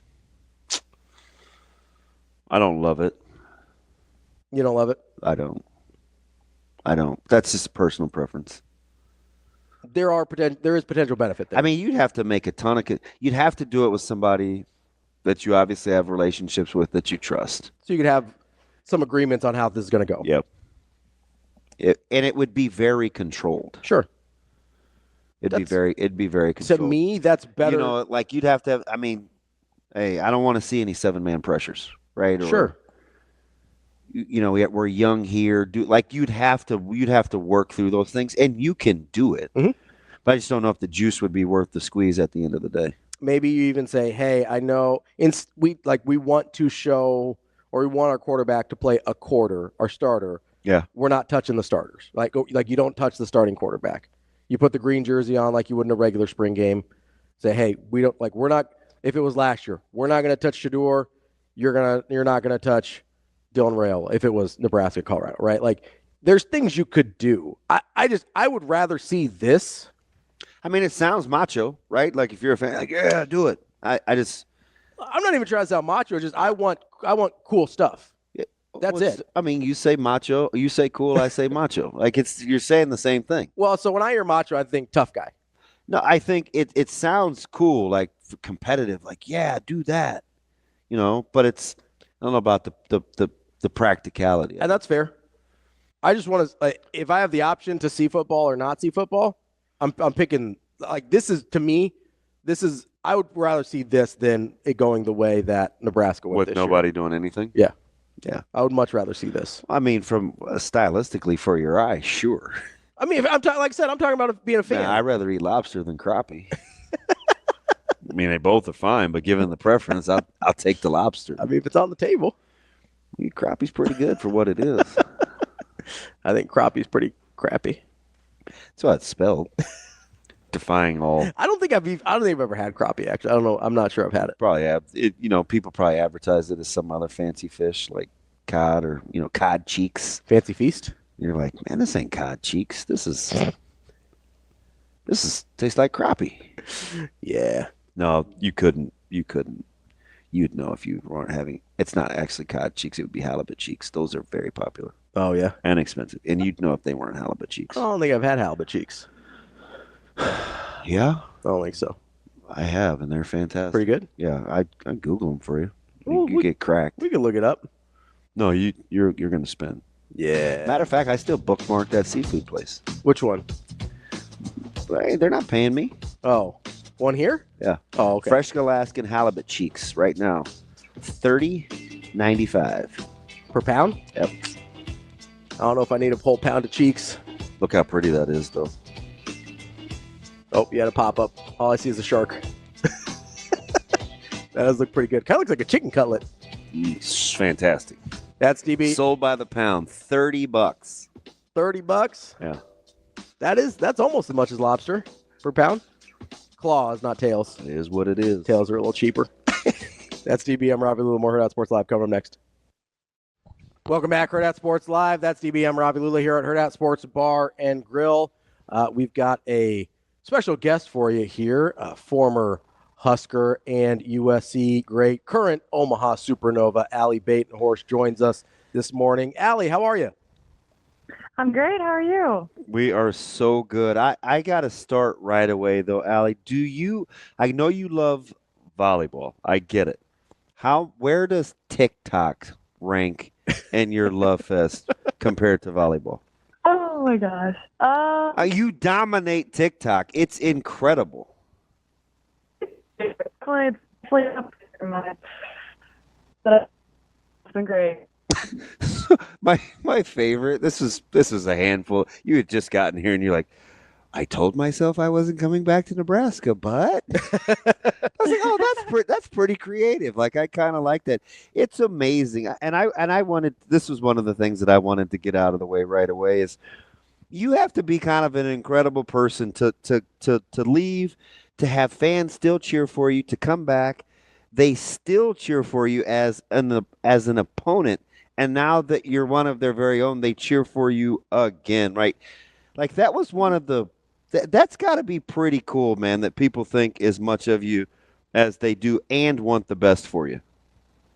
Yeah, I think it's amazing. I think it just speaks volumes to Husker fans and just people in Nebraska and just the state has lived and just the support's amazing. And I'm so grateful to have that much love around the state and just coming back. It's amazing. Well, and there's been no shortage of love as you've come back to the Omaha Supernovas as well. And you guys are on a little bit of a hot streak. You in particular, been on the road quite a bit lately, but at Indy and at Orlando, you've been killing it. Like, has there been a level of comfortability that you've sort of found recently? Because your play seems to have taken a couple steps up. Yeah, I think ultimately we've been working hard every day in practice, and I think it's kind of been a challenge going straight from college season right into professional season, but I've gotten a lot on my belt and been focusing and keeping my head on grinding, so I think whenever my opportunity came, I kind of just went for it, so it was really fun. I always like to get the backstories on fitness and being in elite level shape versus rest. You didn't have a ton of downtime. Travel is part of it. You have to manage your body. What's kind of been the fundamental differences or the tricks that you've had to kind of adjust to from college to the pro environment? I would say, first of all, college sets you up well for professional volleyball. I think there's a lot of similarities. Obviously, it's a little different because it's essentially our job now. So, but yeah, we play so many games and we're always on the road. And I think the biggest thing for me is just being consistent with how I take care of my body and just always getting the right amount of sleep. If we have an early trip, then you got to make sure you get an extra nap in. Doing treatment all the time, and like just being consistent is probably the most important thing, just because there is so many things changing, and just really being able to adapt and adjust. So, Allie, as you're on the road for seemingly forever, you guys return back home this upcoming weekend to CHI. Oh, you gotta tell me what's your favorite part about getting off the road and back into the friendly confines? Oh my gosh, yeah. I think just playing at home is always just amazing. Just having the fans on our side, and obviously I keep saying Husker Nation. The Nebraska fans are. There's some so overlap, I think. There's definitely overlap. But yeah, I think just being able to be home and not be on all of these flights, traveling takes a lot out of you, like mentally and physically. So it's pretty nice to be able to be home for a couple weeks actually, and get to play in front of some Nebraska fans. Coach Bird always talks about kind of managing the downtime in your social life. Has that been a little more difficult for you since there is so much familiarity with the state being here while you're trying to play at this elite level? Wait, can you repeat that? Like, I mean, is it hard being popular? No. Man, Coach Bird always talks about kind of managing your social life, when you're in your downtime versus the training and active rest. Is it a little tougher for you being so well received here in the state? Yeah, I mean, I would say just whenever you're in season, you obviously don't really have a social life, honestly. Like, on your off days, you're kind of just resting and just going to the store and catching up on self-care. So, yeah, I mean, it's definitely challenging. I have a lot of family here, and we figure out how to have somewhat of a social life, and yeah, it's been great. Allie, I always wonder with these, with the way your schedule sets up, you're going to be playing on Saturday, the Indy Ignite, for the third time in 5 games. How much different is that than college, where you see maybe over the scout the course of the year, you maybe see a team 3 times versus seeing them 3 times in basically 3 weeks? Yeah, it's a lot different. I mean, it's like funny because you're watching the same film on the same people, like within the same amount of weeks. It's very different, and it challenges you mentally just to stay focused and not look ahead and be like, oh, we've beaten this team already, we'll be fine. It really takes a lot to just be like, they could come back and anyone can win at any point. And I think we do a really good job of just taking care of our side of the court and just doing what we do best and making sure we stay disciplined in all aspects. That's Allie Batenhorst, Omaha Supernovas. Allie, good luck this weekend. We'll see you out at CHI. Thanks, Allie. Thank you so much. We'll be back. More Hurrdat Sports Live and David Berov from the Eye of the Storm podcast covering St. John's here next. We're back here on Hurrdat Sports Live. That's DBM Ravi Lulla. We're here at Hurrdat Sports Bar and Grill. We are joined now by David Berov of the Eye of the Storm podcast. David, how are you this morning? What's going on, guys? It's the best time of the year. Thank you for having me on. Oh, we appreciate it. There's so many different storylines, whether it's the Omaha angle, what's just happened with Creighton, the difference in the seed line. So we're thinking, all right, who can give us everything we need all in one? And I'm sure you can throw in some Knicks talk too, and I get it. They haven't beat a ton of good teams, but when you're at St. John and you can take that city by literal storm, how does St. John's become the bigger deal going on at MSG than the Knicks over the course of a 3-day stretch? Rick Pitino. It's that simple. I know it's cliche, but it takes a coach to turn things around. St. John's has had that misstep for many, many years now. And look, you hire the right guy, and in 2 years, you flip the whole city on its head. It's the hottest ticket in the world. Madison Square Garden on Saturday was the loudest I have ever heard it. That was it.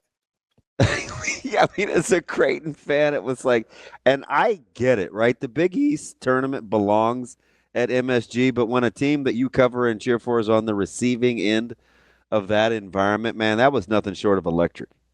It was wild. You know, you sit there, you've been there. I've been to so many games, and you know what? As a native New Yorker, I've been going to the Garden since I was a little kid. You take it for granted as a New Yorker, and you know that so many people are, planning vacations around that building and planning, everything to go and see the Knicks, to see the Rangers, to see St. John's now. And for that building to be packed to the gills with pretty much 95% red in that building, to be having that roof explode in the second half, it is an unforgettable moment. And for St. John's fans who have been through a lot of pain and losing over the last 2 decades, it's a very special season. It's a very special night on Saturday to see the confetti fall, and hopefully lots more memories to be made this season, because Thursday is going to be real fun. So, Dave, I do want to go into the history with St. John's a little bit here, because, obviously with Creighton being in the Big East, I've got some level of familiarity with sort of how their seasons have gone.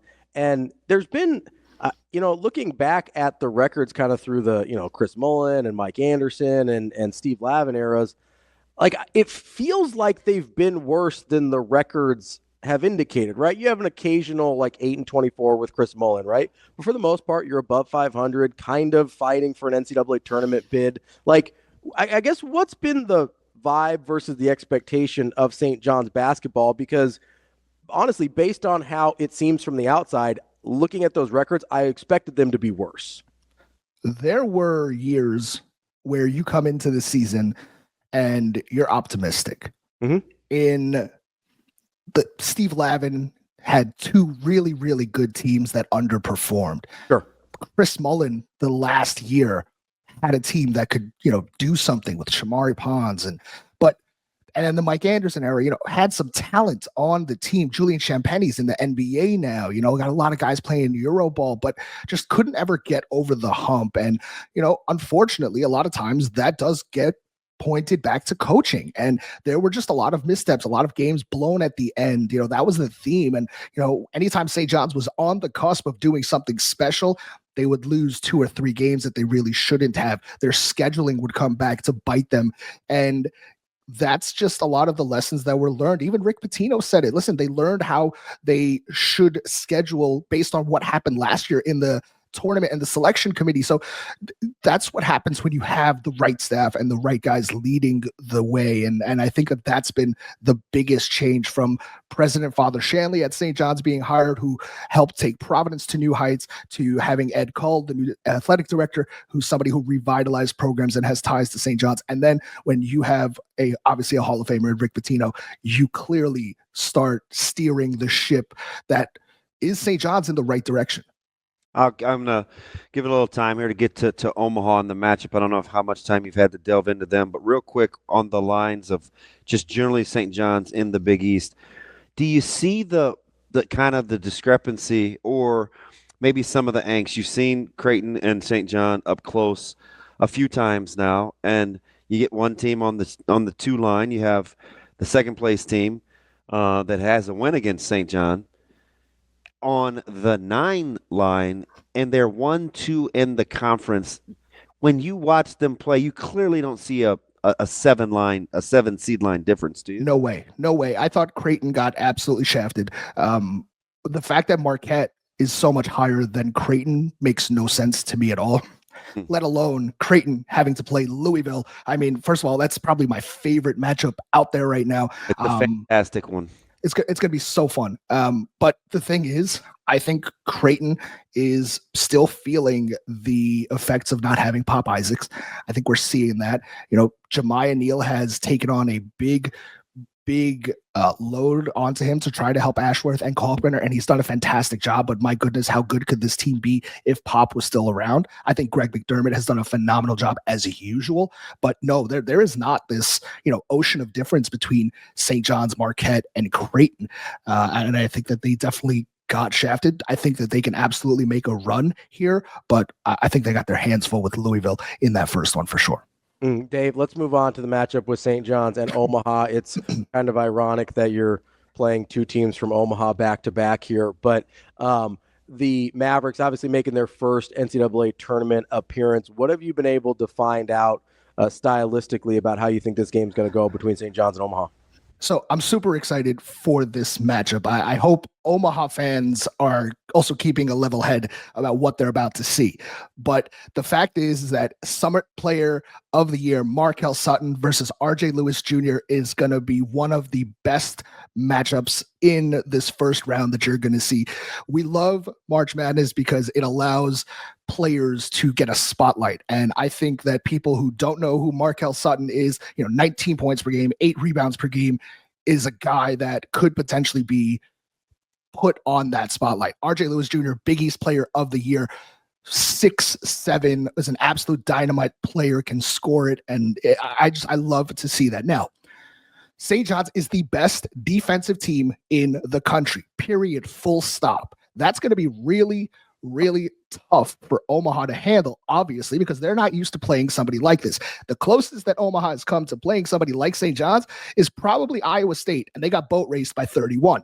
So it's going to be tough. It's a 15 versus a 2. There's only been 11 times that a 15 seed has beaten a 2 in history. The most famous one is a few years ago when St. Peter's beat Kentucky. We all remember that.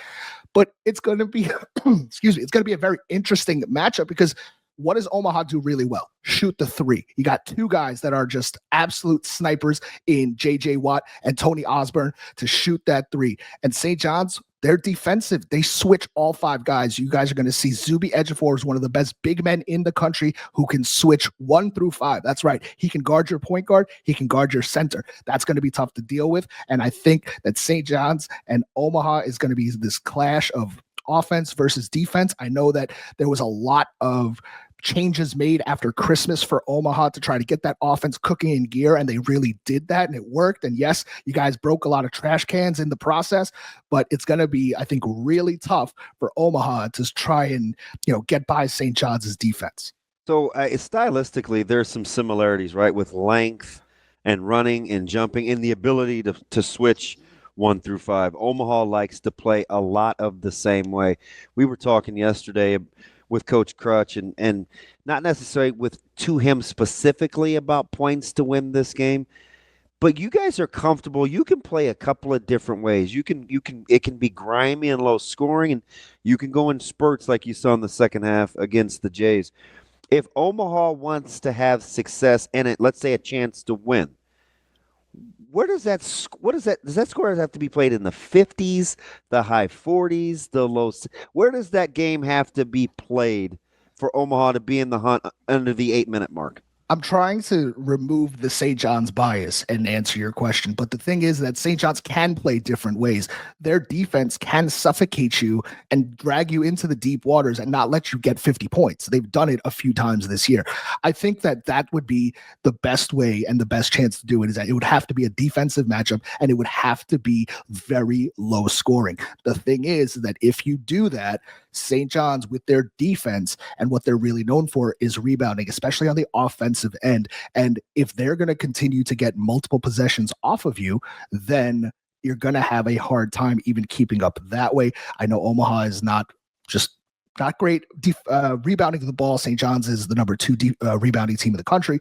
There is some stylistic issues here, but if you want to keep the game within striking distance, you got to keep it low scoring. St. John's has had a knack this year for starting really slow, whether it's on the road, whether it's at home. They just don't get off to these hot starts. They did it against Butler on last Thursday, where they got out to this 18-3 lead. But besides that, against Marquette, against Creighton, against a lot of teams, they do start slow. So if Omaha does shoot that 3 ball really well, especially early on, they could put St. John's in a disadvantage early. Let me ask you something. Shaka Smart said something at half against St. John's the other day, and I thought it was interesting because he said the quiet part out loud.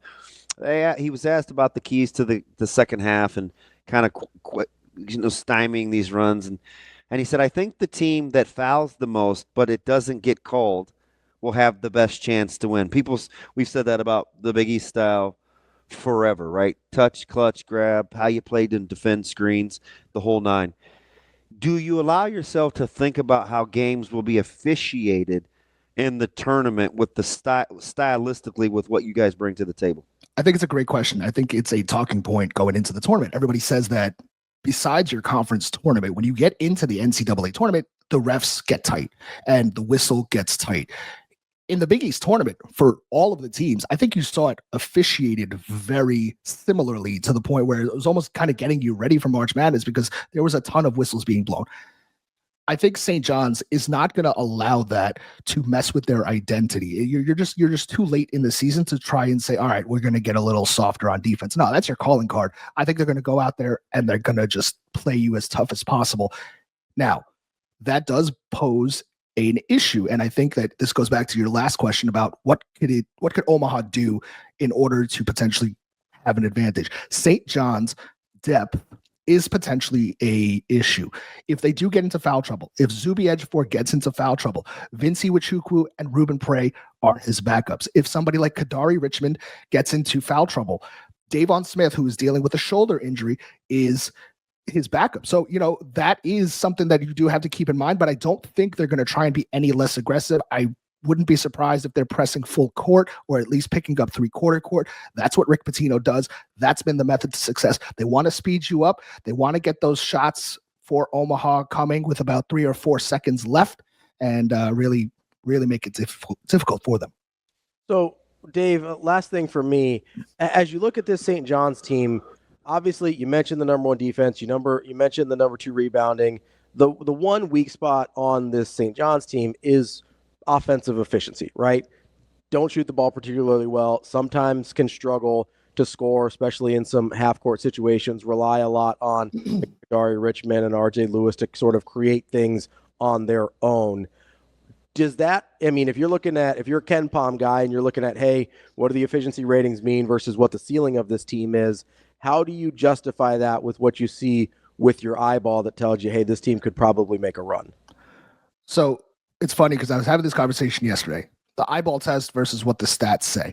The stats, yes, they say St. John's is a poor 3-point shooting team. They're a poor shooting team. How could they potentially keep this style of play going? And what we have seen is that they're second in the country in field goals attempts and 11th in field goals made. They're doing so by getting more possessions than you.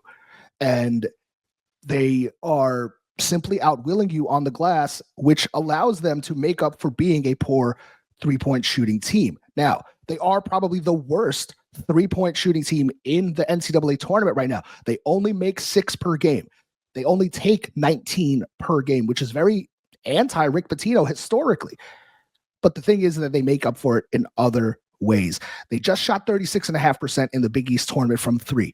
If that happens in the NCAA tournament, you're going to see St. John's go on a run because based on their defense and that shooting, it's going to be a very difficult team to beat. Now, listen, in March Madness, you only got 1 shot to keep it going. And if they do have a cold shooting night, of course, that's going to hurt them.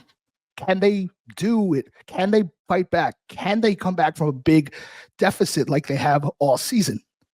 You're going to have to see. But St. John's, I think, is really riding a hot momentum right now. They boat raced everybody in the Big East tournament by an average of 17 points per game. It was impressive beyond belief. And I think this team is really hot right now. And that's all you can ask for going into March. It sounds, and I'll get you out of this because it sounds strange to say out loud. So bear with me here. A guy like Kadari Richmond, who we've got a ton of experience in the Big East with, just the year at St. John's, as kind of an X factor, right? It doesn't sound a Kadari Richmond X factor, right? He can go get buckets, but he has been streaky. His ability to play with Lewis has been kind of interesting to watch, guys, with their stylistically. When you watch him going forward, how integral is he or isn't he? Is or isn't he? If St. John's is going to make a run, where does Kadari Richmond fall in that discussion as being an X factor? I think you could make the argument that he is number 1. He just came off the first triple-double in St. John's history since 1999 when Ron Artest did it. What he has done this season is remarkable. He came into the season as the number 1 transfer portal addition in the country and somebody who is obviously getting paid a very solid NIL. And he has not let that kind of overtake him. He doesn't have an ego. He doesn't need 20 shots a game. But what he has done is get rebounds, play amazing defense, get about 12 to 15 points a game, get about 7-8 assists per game. He makes everything go. Between him and Davon Smith, that backcourt is tremendous. Simeon Wilcher with his mid-range shooting has also been solid, but Kadari Richmond makes everything kind of come together. He is your place setter, and the way that he can go downhill at 6'6", the way that he can lull you to sleep, because he's not that fast, but boy, is he strong. And if you're going to try and stop him in the paint, good luck, because those and ones are coming. And I think that he is very, very important to the St. John's success in this tournament. That's David Berov from the Eye on the Storm podcast. David, we appreciate your time and enjoy the tournament. Thank you so much, guys. Really appreciate it. Thanks, D. We'll be back with Mike Schaefer from Husker 24/7 here on Hurrdat Sports Live. We're back here on Hurrdat Sports Live. That's DBM Ravi Lulla, presented by Centris Federal Credit Union. And we're joined now by our friend Mike Schaefer from Husker 24/7. What's up, Schaefer? Not a ton. Congrats to Damon, 1-0. Only 114 more wins in the regular season. Should be a lot of fun. Excited to hear what Alden Gonzalez has to say. I said 94. My one of my guys, Wrestling Cody, he goes, congrats. You're first of 118. And I was like, yeah, what is wrong with you guys? Like, I don't know if you know this, Shafe. I was very distraught over this game because Mookie Betts has lost 15 pounds and he wasn't in the lineup, and I was missing a first baseman, and I don't know, Shafe. My worry level was way high. It was tough rolling out of the rack at 3:58 this morning. Mookie can talk to my guy, J.J. McCarthy. He's had to put weight back on. That was his big accomplishment in the 24-25 football season. He was able to get back up over 200 pounds. So Mookie needs to just reach out to J.J. Shafe, you and I are going to bond over the Vikings. I do have, as Ravi would say, a closet affinity. I was big on the J.J. McCarthy hype train. You've had an amazing offseason where if he can stand upright and just play catch, you got a fantastic team. Are you going to allow yourself to be happy playing in a tough division, but you've had a crazy good offseason? Yeah, I mean, I on paper it looks good, or the offseason looks good. There's still some questions, like, will Ryan Kelly and Will Price stay healthy? Like, how much does that change the dynamic of the interior offensive line? They invested really heavily in veteran defensive tackles that missed most of 2024. So those guys are only as good as the snaps that they can play. And so some of it is you put a lot of money into interior of your offensive line and defensive line, but they're not healthy. It won't help. I will say, and I don't know how Ravi feels about this, I feel like they absolutely stole Jordan Mason, and I am excited. I am excited about Jordan Mason. I would rather have him as my running back one than Aaron Jones at this point, but I think he'll get there either way. I don't need that from you right now, Shafe. I'm going through a lot, man. Have you seen what I'm dealing with over here? There's nobody left on my roster. I don't have anybody left. I just need you to know that the Vikings traded Ed Ingram for a 6th-round pick, and then they turned that 6th-round pick into Jordan Mason. So it's like they traded my least favorite player on the team in Ed Ingram for something that seems usable. It was like Christmas on Saturday night that came out. I was very appreciative. I'm going through enough. I thought we were friends. Like, you don't have to rub the salt. You got Brock Purdy. You're fine. Do you have any questions for Shafe? No, I don't. It's usually me, so I'm glad it's you this time. Mike J, I'm celebrating. Why do you guys have me on? I don't understand why people keep inviting me back to their radio programs. I'm celebrating the fact that they re-signed like a 32-year-old fullback. That's where I'm at in life, Shafe. Yeah, Juszczyk. Would you rather have Jordan Mason or Kyle Juszczyk? I've told you this since 2013. If I'm going to be bad, I'll take Juszczyk. You have mastered the whole wet blanket thing, but still me wanting to be Linus, right? Like, I don't know how you do it. It's a skill, man. You're going to be okay. No, I don't know. I mean, I'll teach you how to get through it. I appreciate it. Oh, I lost a partner. Shafe, I want to talk hoops real quick before we get into football. I am Ravi and I both agreed. We're watching The Crown. I actually think it's pretty cool. We're watching March Madness at the same time. I cheer for Nebraska basketball. Can I be in your tree of trust, your circle? Can we be buds that I can say out loud that I want to watch more Nebraska basketball and not have people like throw things at me? I think are you talking about The Crown? Like you're good. That's where I'm at with it. Like I would rather see more fan, Bryce right? Williams and Juwan Gary. Yeah. Like I've watched a lot of bad Nebraska basketball. I have celebrated a lot of bad Nebraska basketball. I, at one time in my life, was very fired up because Nate Johnson made a driving layup against Creighton in the first round of an NIT game. Because for me, that was postseason basketball when you're a Nebraska fan.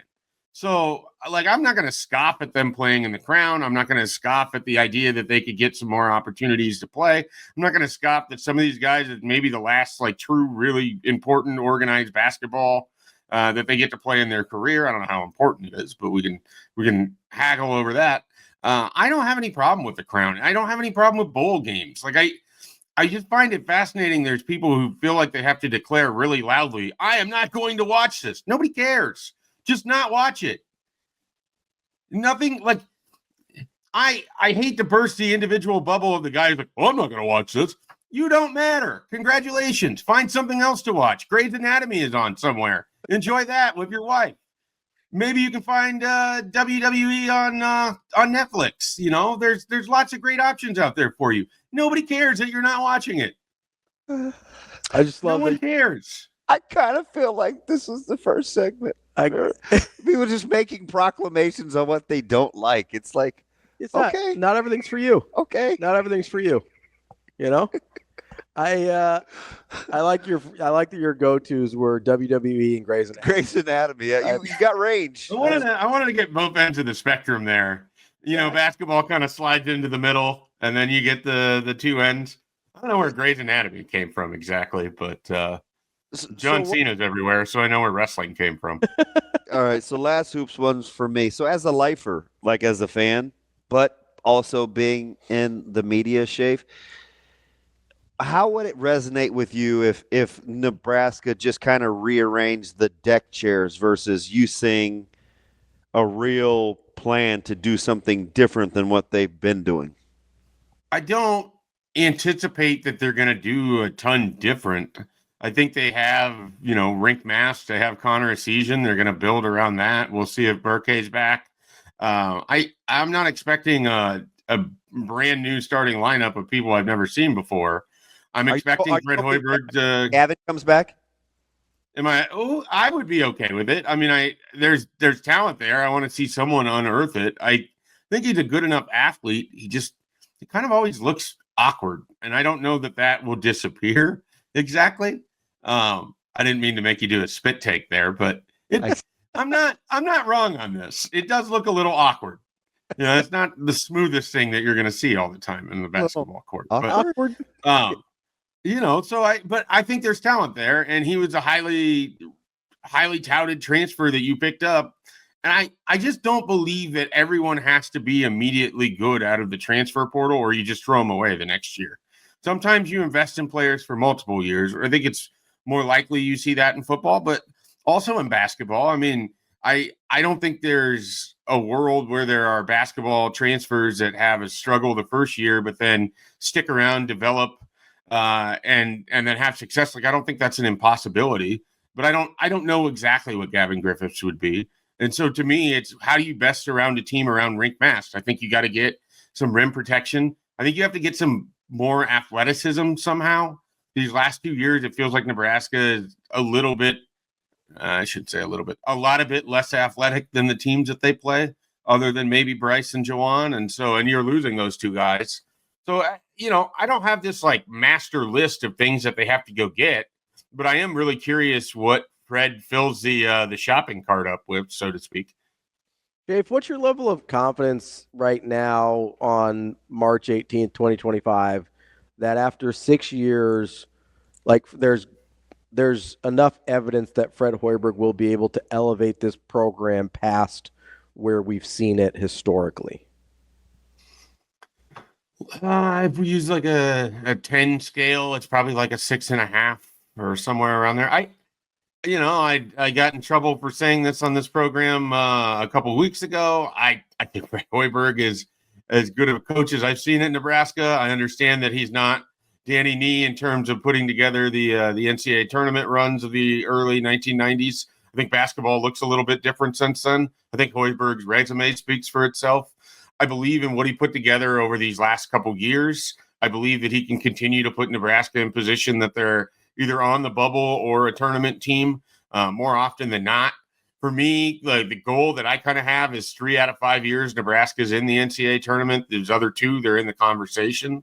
I don't think that it's realistic to expect them to be a tournament team every year, but I think they're trending in the right direction, despite the fact that they lost all of those games at the end of this season. Like, I don't think the 5-game losing streak, or if you will, the 6-game losing streak, or both of them combined, are representative that Nebraska basketball is going in the wrong direction. I think having Bryce Williams as a first team all Big Ten player shows that he can identify talent. I think what Rink Mass did the previous year shows that he can identify talent. I think the fact that they have had teams that have been successful in quad 1 games at a higher clip than we're used to shows that they can have success.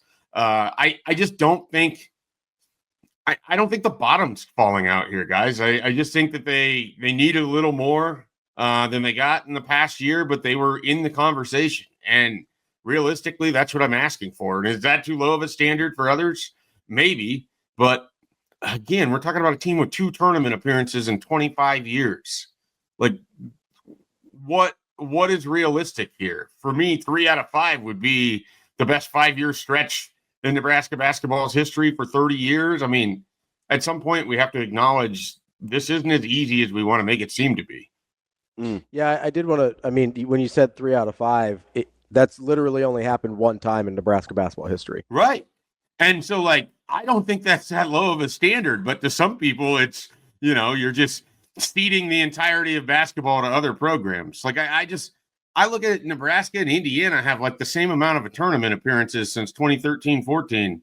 But it's hard to get to the NCAA tournament out of the Big Ten. And Indiana has every advantage in basketball.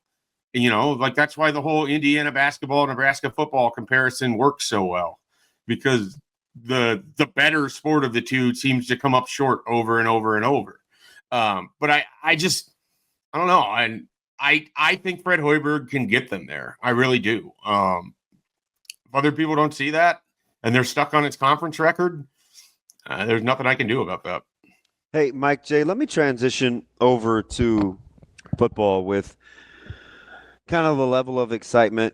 You said something earlier that I thought was interesting about, I think it's a little more easier. I sound like Ravi from earlier, more clear. I think it's easier in football for a year 1 or 2 transfer portal guy to not pop like the first year. We're typically a little more patient in football than we are in hoops. Do you see that with a few of the guys that have come over in the transfer portal with this class in terms of when they may pop? Like the most recent class? Coming into this year. I think that's a possibility. I mean, I think some of what you're doing when you're building a transfer portal class is you're attacking the immediacy, but then you're also picking spots or players that you're just interested by.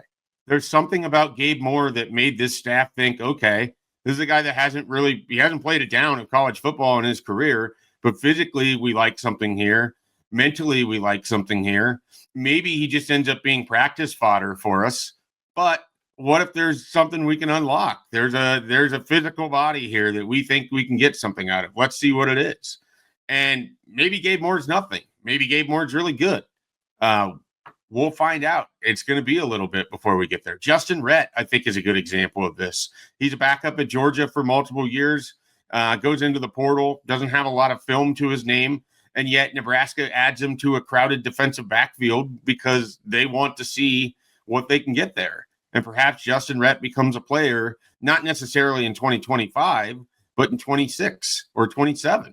They have an example right now on their defensive line in Elijah Judy, who hasn't done much in 2 years, but you're kind of hoping that now that he's been in the system, that he's become a veteran, that he knows what the standard of defensive line is at Nebraska, that he can help Terry Braden as he transitions to being Nebraska's defensive line coach and gives her in that he can put on the field.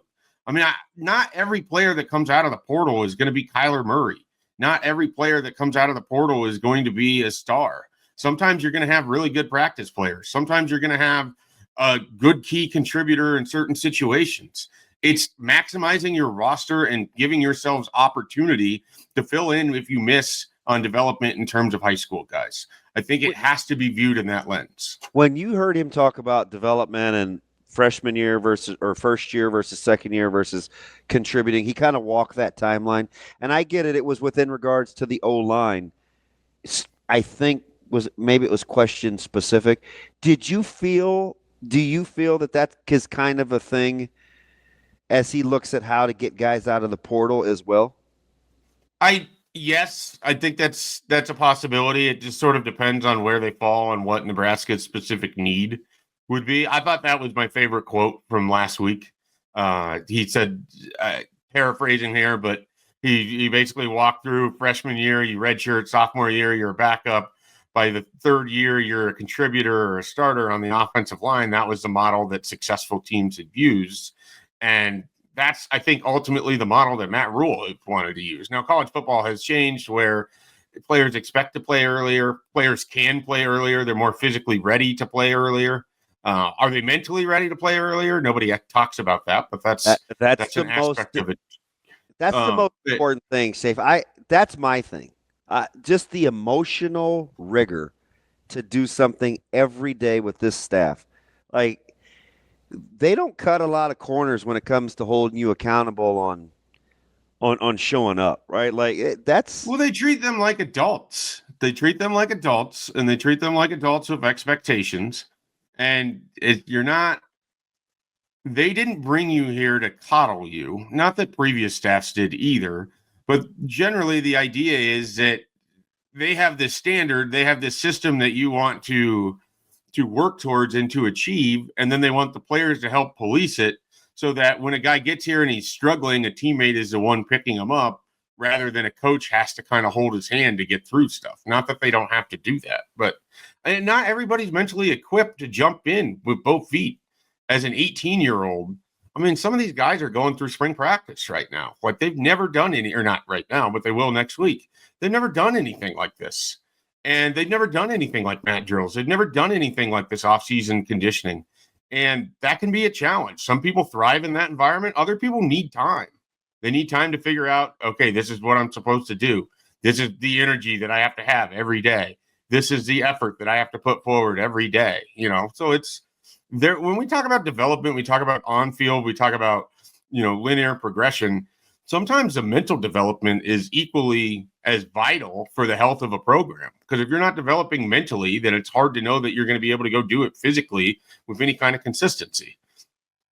Schaefer, there's a guy I keep thinking about that I don't know that we've talked about a ton after he committed in the transfer portal class, and that's Williams Nwaneri. Like, ceiling-wise, probably as high as anybody in the transfer class, but I'm curious what you expect from him. Obviously didn't play a ton at Missouri last year, but I imagine that's going to be a guy people's eyes gravitate toward, just if for no other reason, the star rankings. Like, where are you at when in this developmental conversation on what's reasonable to expect from a guy with pretty high upside, but not really any track record?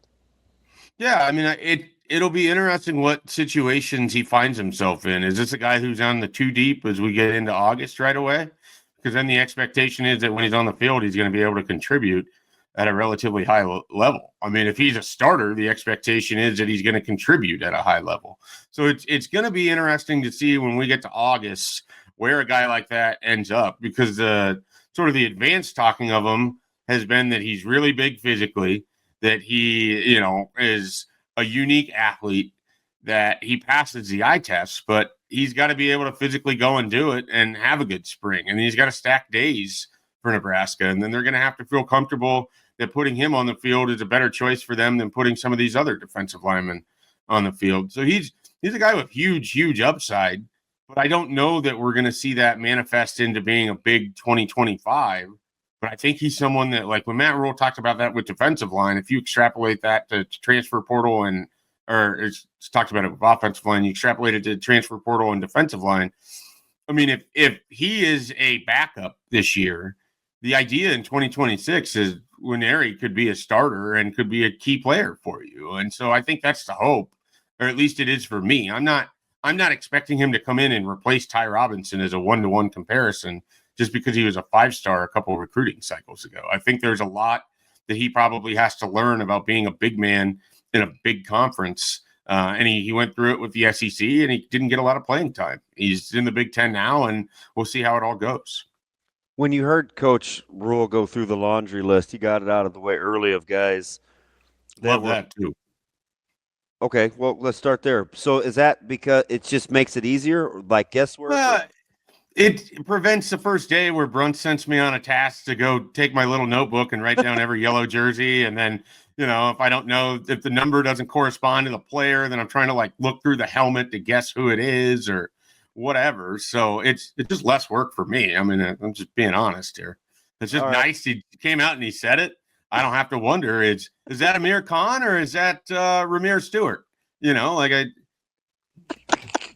makes my life easier. Like, hey, I'm selfish like the rest of America, So does the format for the spring or however they go about, did that put it more in perspective for you dealing with or knowing what they're kind of dealing with situationally up front? Yeah, I think anyone that was relatively paying attention to the situation knew that they were pretty light offensive line wise in terms of key spots. And then you go through that list and we knew that Gunnar Katula and Turner Corcoran and Teddy Prohaska were going to be out. I don't think I knew that Henry Lutovsky was going to be limited. And so you don't have that. And then some of the other names, I mean, Khan, I don't think I knew was going to be out. Jalen George not being. So some of it for me was just noting which of the newcomers, like Dawson Merritt, he's not going to be able to practice. Pierce Mooberry, he's not going to be able to practice. But some of those transfer portal guys where they're coming from the FCS, in a weird way, it's like, man, that feels like it's a tough way to get your career started because you're Jalen George. You already got a chip against you because you're coming from East Tennessee State. There's going to be all this competition on the defensive line, and you're limited. And so you're not going to be able to show off what you can do relative to everybody else until maybe the summer or August. So the big takeaway I had from that was a couple of those guys that were transfer portal additions aren't going to be able to help out Nebraska or showcase why they were brought in when they're kind of were two big curiosities in terms of the overall list. Yeah, I think it's always interesting what you find or what you may find when Nebraska does their due diligence with like medicals and kind of what has ailed guys that may have kept them from doing what they wanted to do and why they're even in the portal in the first place. And sometimes I don't know if I would always be willing to clean that up on my dime, but I think it is interesting that if Nebraska's investing in you in your totality, that sometimes getting surgery or whatever the treatment is once you get here is part of it. Like not a lot of schools are willing to do that either. Well, and if there's a thing that you think you can fix that hasn't been fixed, that's sort of a market inefficiency where you're gonna be like, hey, this guy's better than what he showed on tape because they weren't able to figure this out. Let's just get this fixed. I mean, it's like Steve Nash's back, right? He flourishes in Phoenix because they have the best medical staff at the time in the league, and all of a sudden he turns into a 2-time MVP because they got his back right, Yeah. Schaefer, I concur. I mean, there's really nothing I can add to that. I mean, once Steve Nash came in, what am I going to argue? The guy was amazing with the stunts. I didn't know that they were a revered medical staff, so I learned something today. At the time, they were by far the best medical staff in the league. I think what's interesting is I'm surprised he kind of corrected it where he said limited. I don't think they let Lutovsky do much of anything because I think they knew in January that he was going to have to get some work done. Yeah, I would when he said limited. I'm like, shoot, I don't know if I would, but I wonder what limited means because he was very specific on out versus limited guys. So they've definitely done their due diligence and know kind of right where those guys are at. Yeah, my assumption is limited is probably they do a little bit more with the yellow jersey. Out might just be that they're not even dressed in some cases. So versus nothing at all. There's going to be some good players that I think will have to move on just because they couldn't get right, which is going to be sad, but it's the day we live in. I'm cheering like crazy for Demetrius Bell. That's the knee injury. Yeah, uber talented man. But that's a guy that I'm gonna champion. You want to talk about someone that staff is invested in? I mean, they brought him over, knew that he could not play as a freshman because the academics weren't there.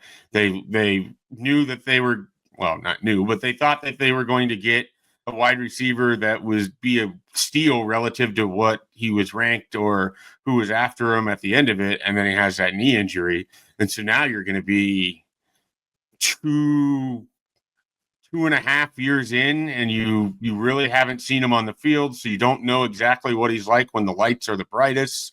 I mean, there's definitely if he amounts to something at Nebraska, or if it ends up being somewhere else, you have to give a lot of credit to his perseverance and his willingness to fight through stuff that some players just aren't willing to do.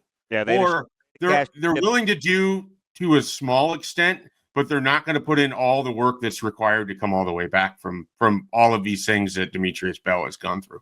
Mike J, I mean, look at look what he walked.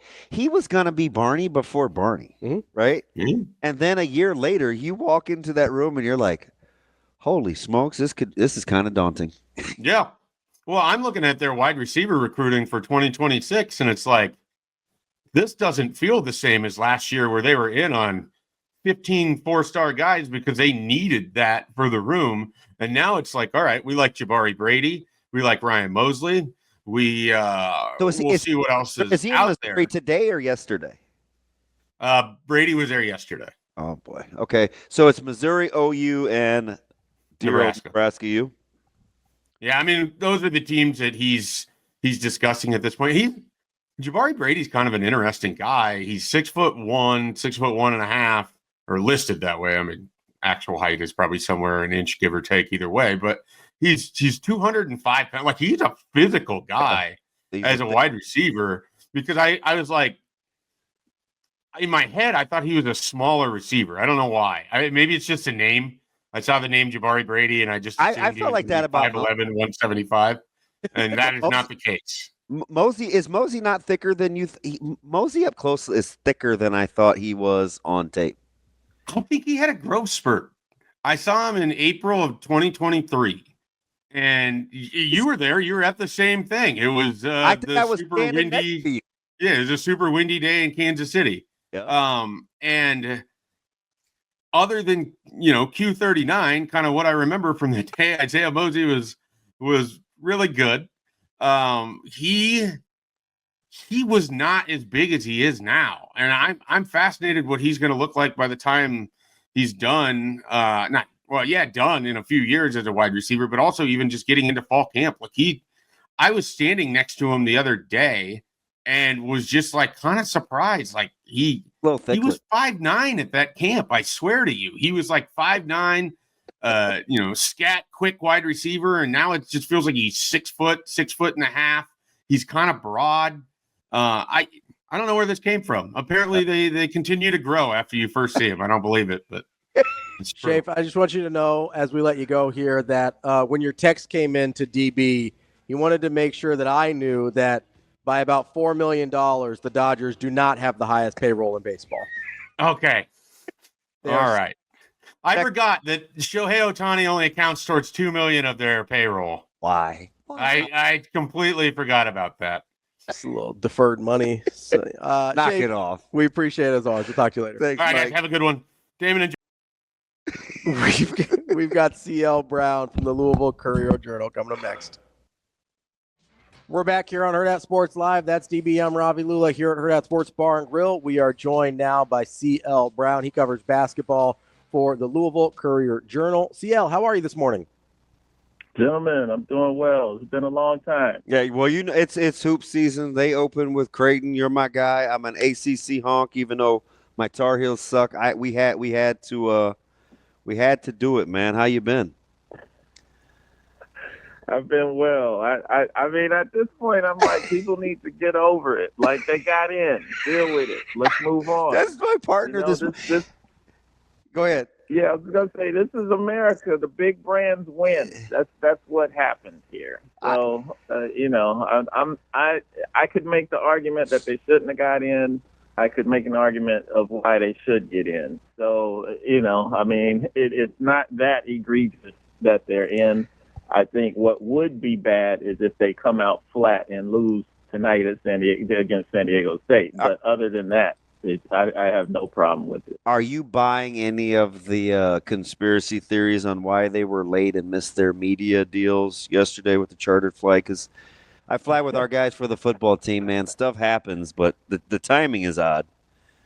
No, I mean, if you look around at flights in this country over the last, few weeks, there've been a problem or two. So I'm just glad it didn't escalate into something else, and we're talking about something totally different here. So yeah, I things happen with flights, with itineraries. So yeah, they're not ducking the smoke at this point. They're because it's going to continue until they actually play. They're still going to hear it. Even after they play, they're going to hear it. The FAA having a tougher week than the selection committee.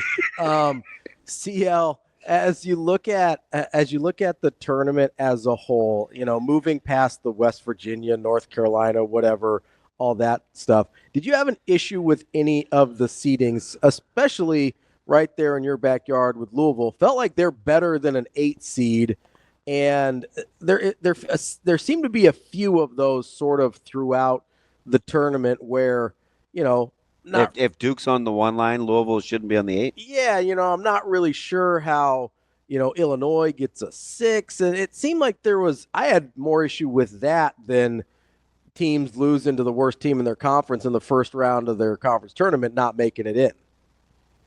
Yeah, exactly. That was my thing with West Virginia. Win your conference game. Don't lose to the last place team. But Louisville was at the top of my charts in terms of teams I thought got a bad seed. You could make again with any of these, you can make arguments and counters to where they should be. But this is only the second time since 2000, and that's only as far back as I go.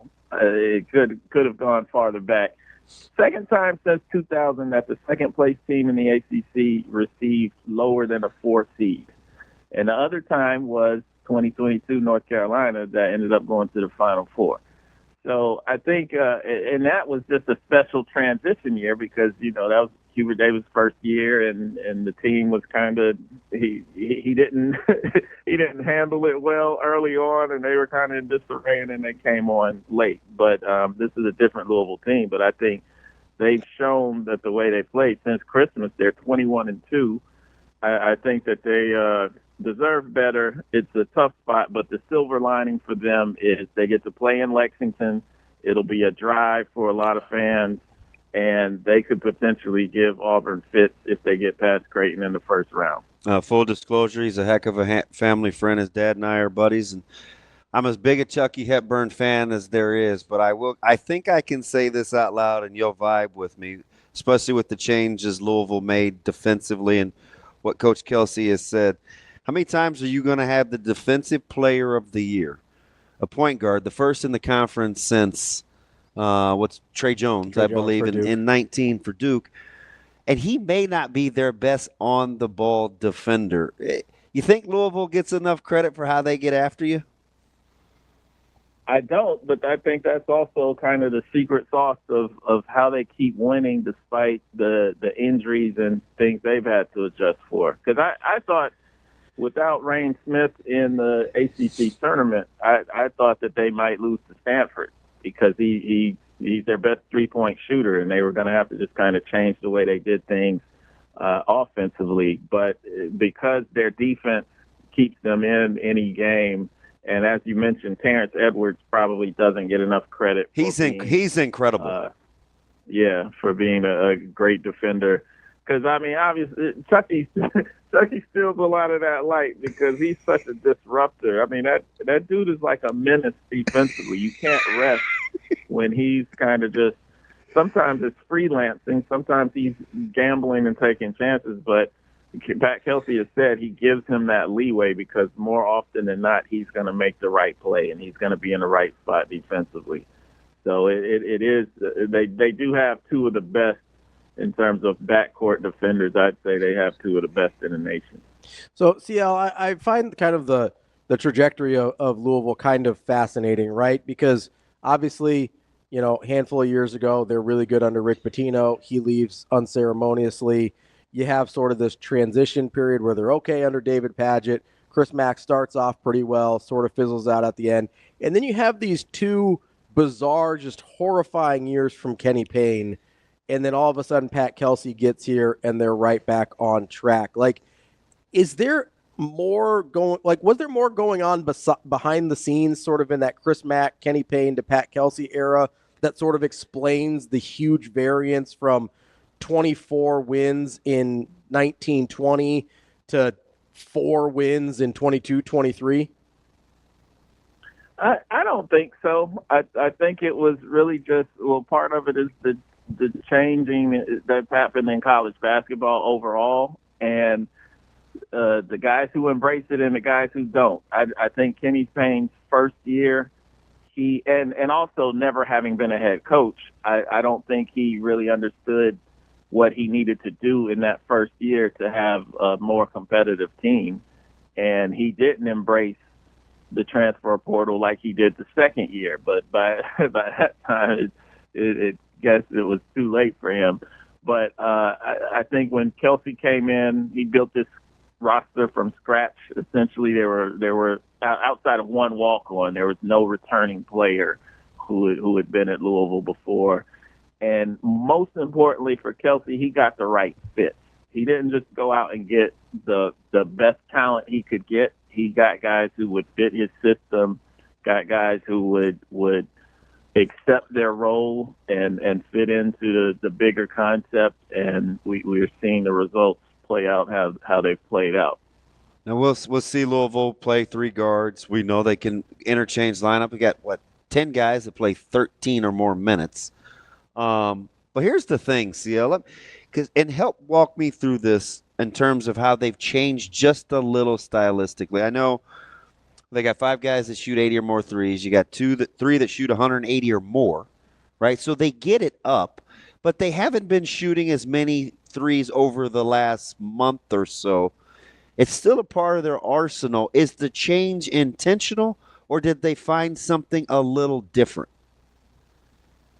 I think that they kind of go with what works to win games. In some games, that means they get more up and they're getting those open looks, they're getting good looks, but they're not married to the concept of we need to take 30 attempts a game or that kind of, Mark Pope, for instance, at Kentucky does want to get up 30 threes a game, no matter the circumstance. But Louisville is taking a different approach in terms of that. And some of it has to do, too, with just kind of like the injury situations that they've gone through and rotating different guys at different times. I do expect Rain Smith to be back. They haven't announced anything officially yet of when he was returning, but I do expect him to be back in the lineup, and that would be huge for them because of, they, especially in calling and plays out of timeouts, they love using Rain Smith to bring him off picks and that kind of thing and shoot threes, and they've had a lot of success this year doing that. But I do think this team has evolved.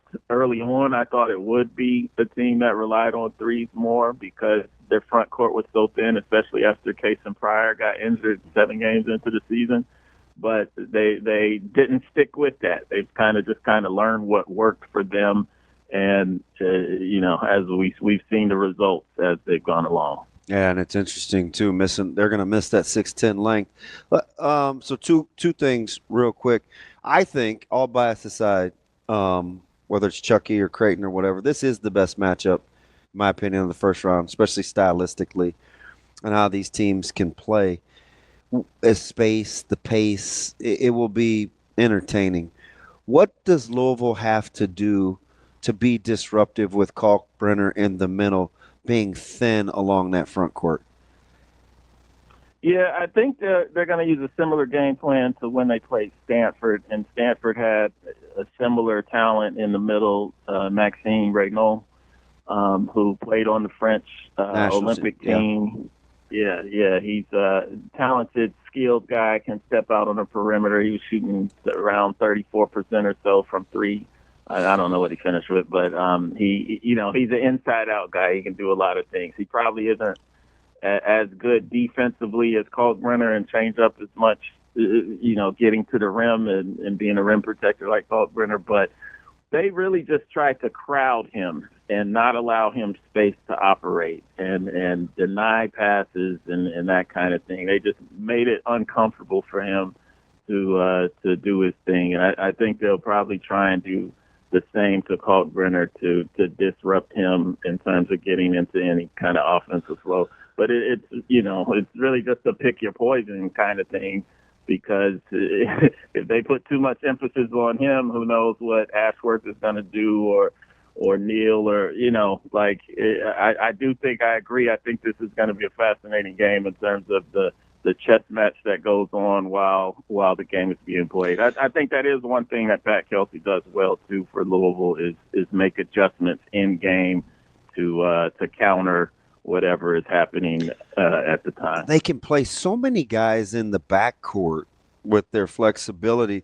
How do you think they play that two-man game with Ashworth and Kalkbrenner that Creighton loves to do? I know Chucky will try to push Ashworth out maybe and have him start offense from further out, but that doesn't really seem to bother Creighton a ton. How do you see that matchup playing out with Louisville defensively? Yeah, I actually think that they're going to go with Edwards on Ashworth. Yeah. I mean, I could be wrong. This is just, me taking a stab at it. But I think because Edwards has a little bit more length, and they will try and use that as a way to disrupt Ashworth as opposed to, Chucky just following him 94 feet and getting under him. Yeah, because he's all a 6'6", right? Edwards? Yeah.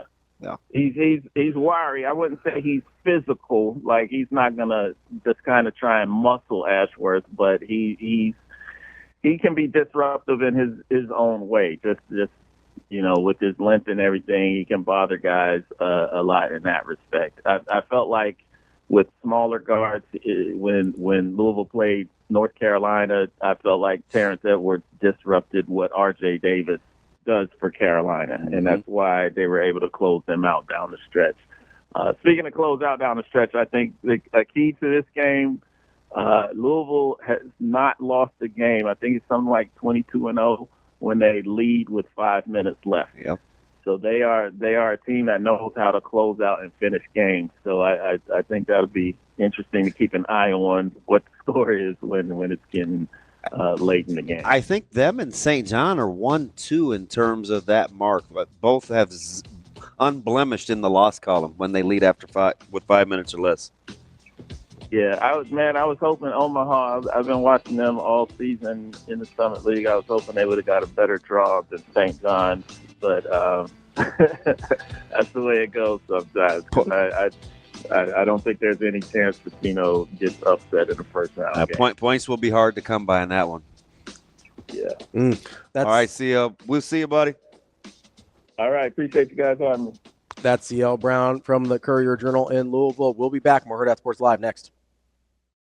We're back here on Hurrdat Sports Live. That's DBM Ravi Lulla here at Hurrdat Sports Bar and Grill. And, there is such a thing as the credit union difference. When you bank with a credit union, you're banking with people who live, work, and play right in your communities, and with an organization that believes in the power of people helping people. Bottom line is credit unions are focused on you. Regardless of what your financial services and needs are, they've got you covered. Go check it out, centrusfcu.org. If you're ready to experience the credit union difference, make sure you go check them out. Federally insured by NCUA. DB. Hello, Ravi. We got some games we can pick tonight. We do, but I only like one. Which one? What do we got? Chapel Corrupt Blue. Laying the 4. I mean, lay it. Don't spray it. Going all in. Yes. On Hubie Davis. Yep. I've got it at 4.5 now. You still good at 4.5? Go get them. NC. That's your lock?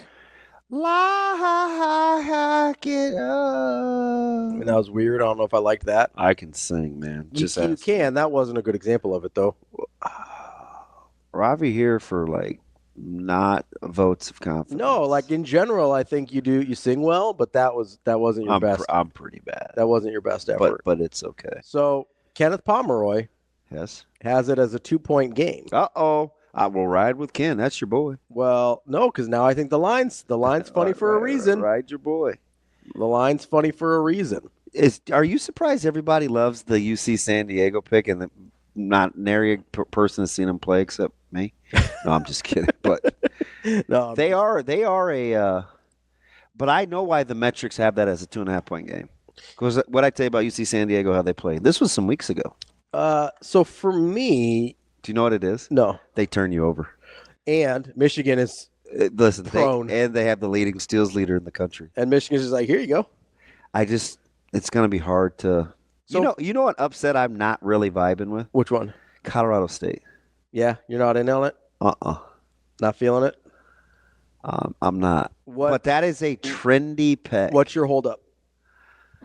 I think Memphis is, a little bit of it is bias, but again, I'd rather be right than well liked. Yeah. I think Memphis is better than people think. Okay. And I watched them just handle UAB, who is a really, really good defensive team. You think part of it's the Penny Hardaway thing? We don't know how good. No, I think part of it is without Lindsey, their guard. Sure. I almost said Lindsey Hunter. Detroit Pistons, great. Detroit basketball. All right, Jalen. Wow. Tough crowd. Is that another hate line there? He every day. I deal with kind this of funny. dude's tomfool. Is it? What I do? For who? What I do? Deal with this dude's tomfoolery. I don't know. What did I do? Yeah, there's that look like Mr. Innocent. No, and good and well, you should be in jail. I'm not buying that one. I get tight line though. Not buying Colorado State, Memphis. If you want a double digit, I didn't see it coming. Let's see it. Let's hear it. I'll give you one to take a flyer on. All right. I'm listening. You ready? I'm ready. Yale over A&M. See, I always like the Ivy League teams. I do. Yale over A&M. If you're going to pull one on a 12 or a 13, A&M is skittish offensively. The three-point shot can leave them. Mm-hmm. They have the one certifiable bucket getter. Now, and he's a handful. Yeah. But I kind of like Yale. It would not surprise me. Mm-hmm. Would not surprise me if you saw a 13 and a 12 matchup in the next round. With UC San Diego and Yale? Yeah. So for my 13, I'm probably going to go High Point. Just got to ride with my guy. The number's plummeting. Apparently everybody likes High Point. Oh, they're very popular. I saw some 8s. They're very popular. Will we get to like 7.5? They're a very popular pick. I'm off High Point. Though. I'm biased. Just I like Al Huss. I like the Creighton connection. Mm-hmm. I also think Purdue's a little overseeded. I don't know if they're a 4. Yeah. They feel a little 6-y to me. 6-y? Yeah. Not like big sexy, like 6-y. Oh man. They're feeling a little 6-ish to me. So that's part of it. For me, the UC San Diego Michigan thing though, it's a Michigan thing. I don't let it be. I can't help it. All they do is win. I know, and it looks terrible every time. I can't help it. They play close games. And they win close games. They're like bizarro North Carolina, no offense. I do I do kind of like I would take a flyer on Yale. I like the Ivy League teams when they're seated above like a 15. They tend to be a little spicy. I'm not going to fill out my bracket until after the play-ins, but yeah. I got a couple you might like. You got a couple? Not crazy. Yeah. Because I could see, like, blind eye, like the first time, just the other day when I was like, what bracket are you using? Like, oh, just go to ESPN. It's a regular bracket. And I was like, oh, whoops. like first blush. Yeah. I think in all 4 regions, I had 1 versus 2. Yeah. I think. Yeah. But it was fast. Well, if you want to fill out a bracket with us, you can join our bracket challenge. We'll tweet it out from both of our social accounts. You can also check out the DB Burger on Damon's social as well. Come in here and check that out. But we'll have a contest, $150 prize package, including a gift card to the bar here. You can come hang out with us. Or you can get the fish special on Friday, and then somebody else can get the DB Burger. And if you're pescatarian, or if you got like the Catholic thing, Lenten. Yeah, if you're doing the Lent thing on Friday, and then just look at whomever you come with and watch them eat all the meat. Get the DB because you're getting bacon, sausage, and the patty. Got protein on protein on protein. I'd get it medium rare if that were me, and get the spicy sriracha on the side and knock that bad boy out. But make sure you follow Damon and I on socials. You'll see the DB Burger, and you can join our bracket challenge for some great prizes and be a part of what we're doing. We'll be back tomorrow with more Hurrdat Sports Live.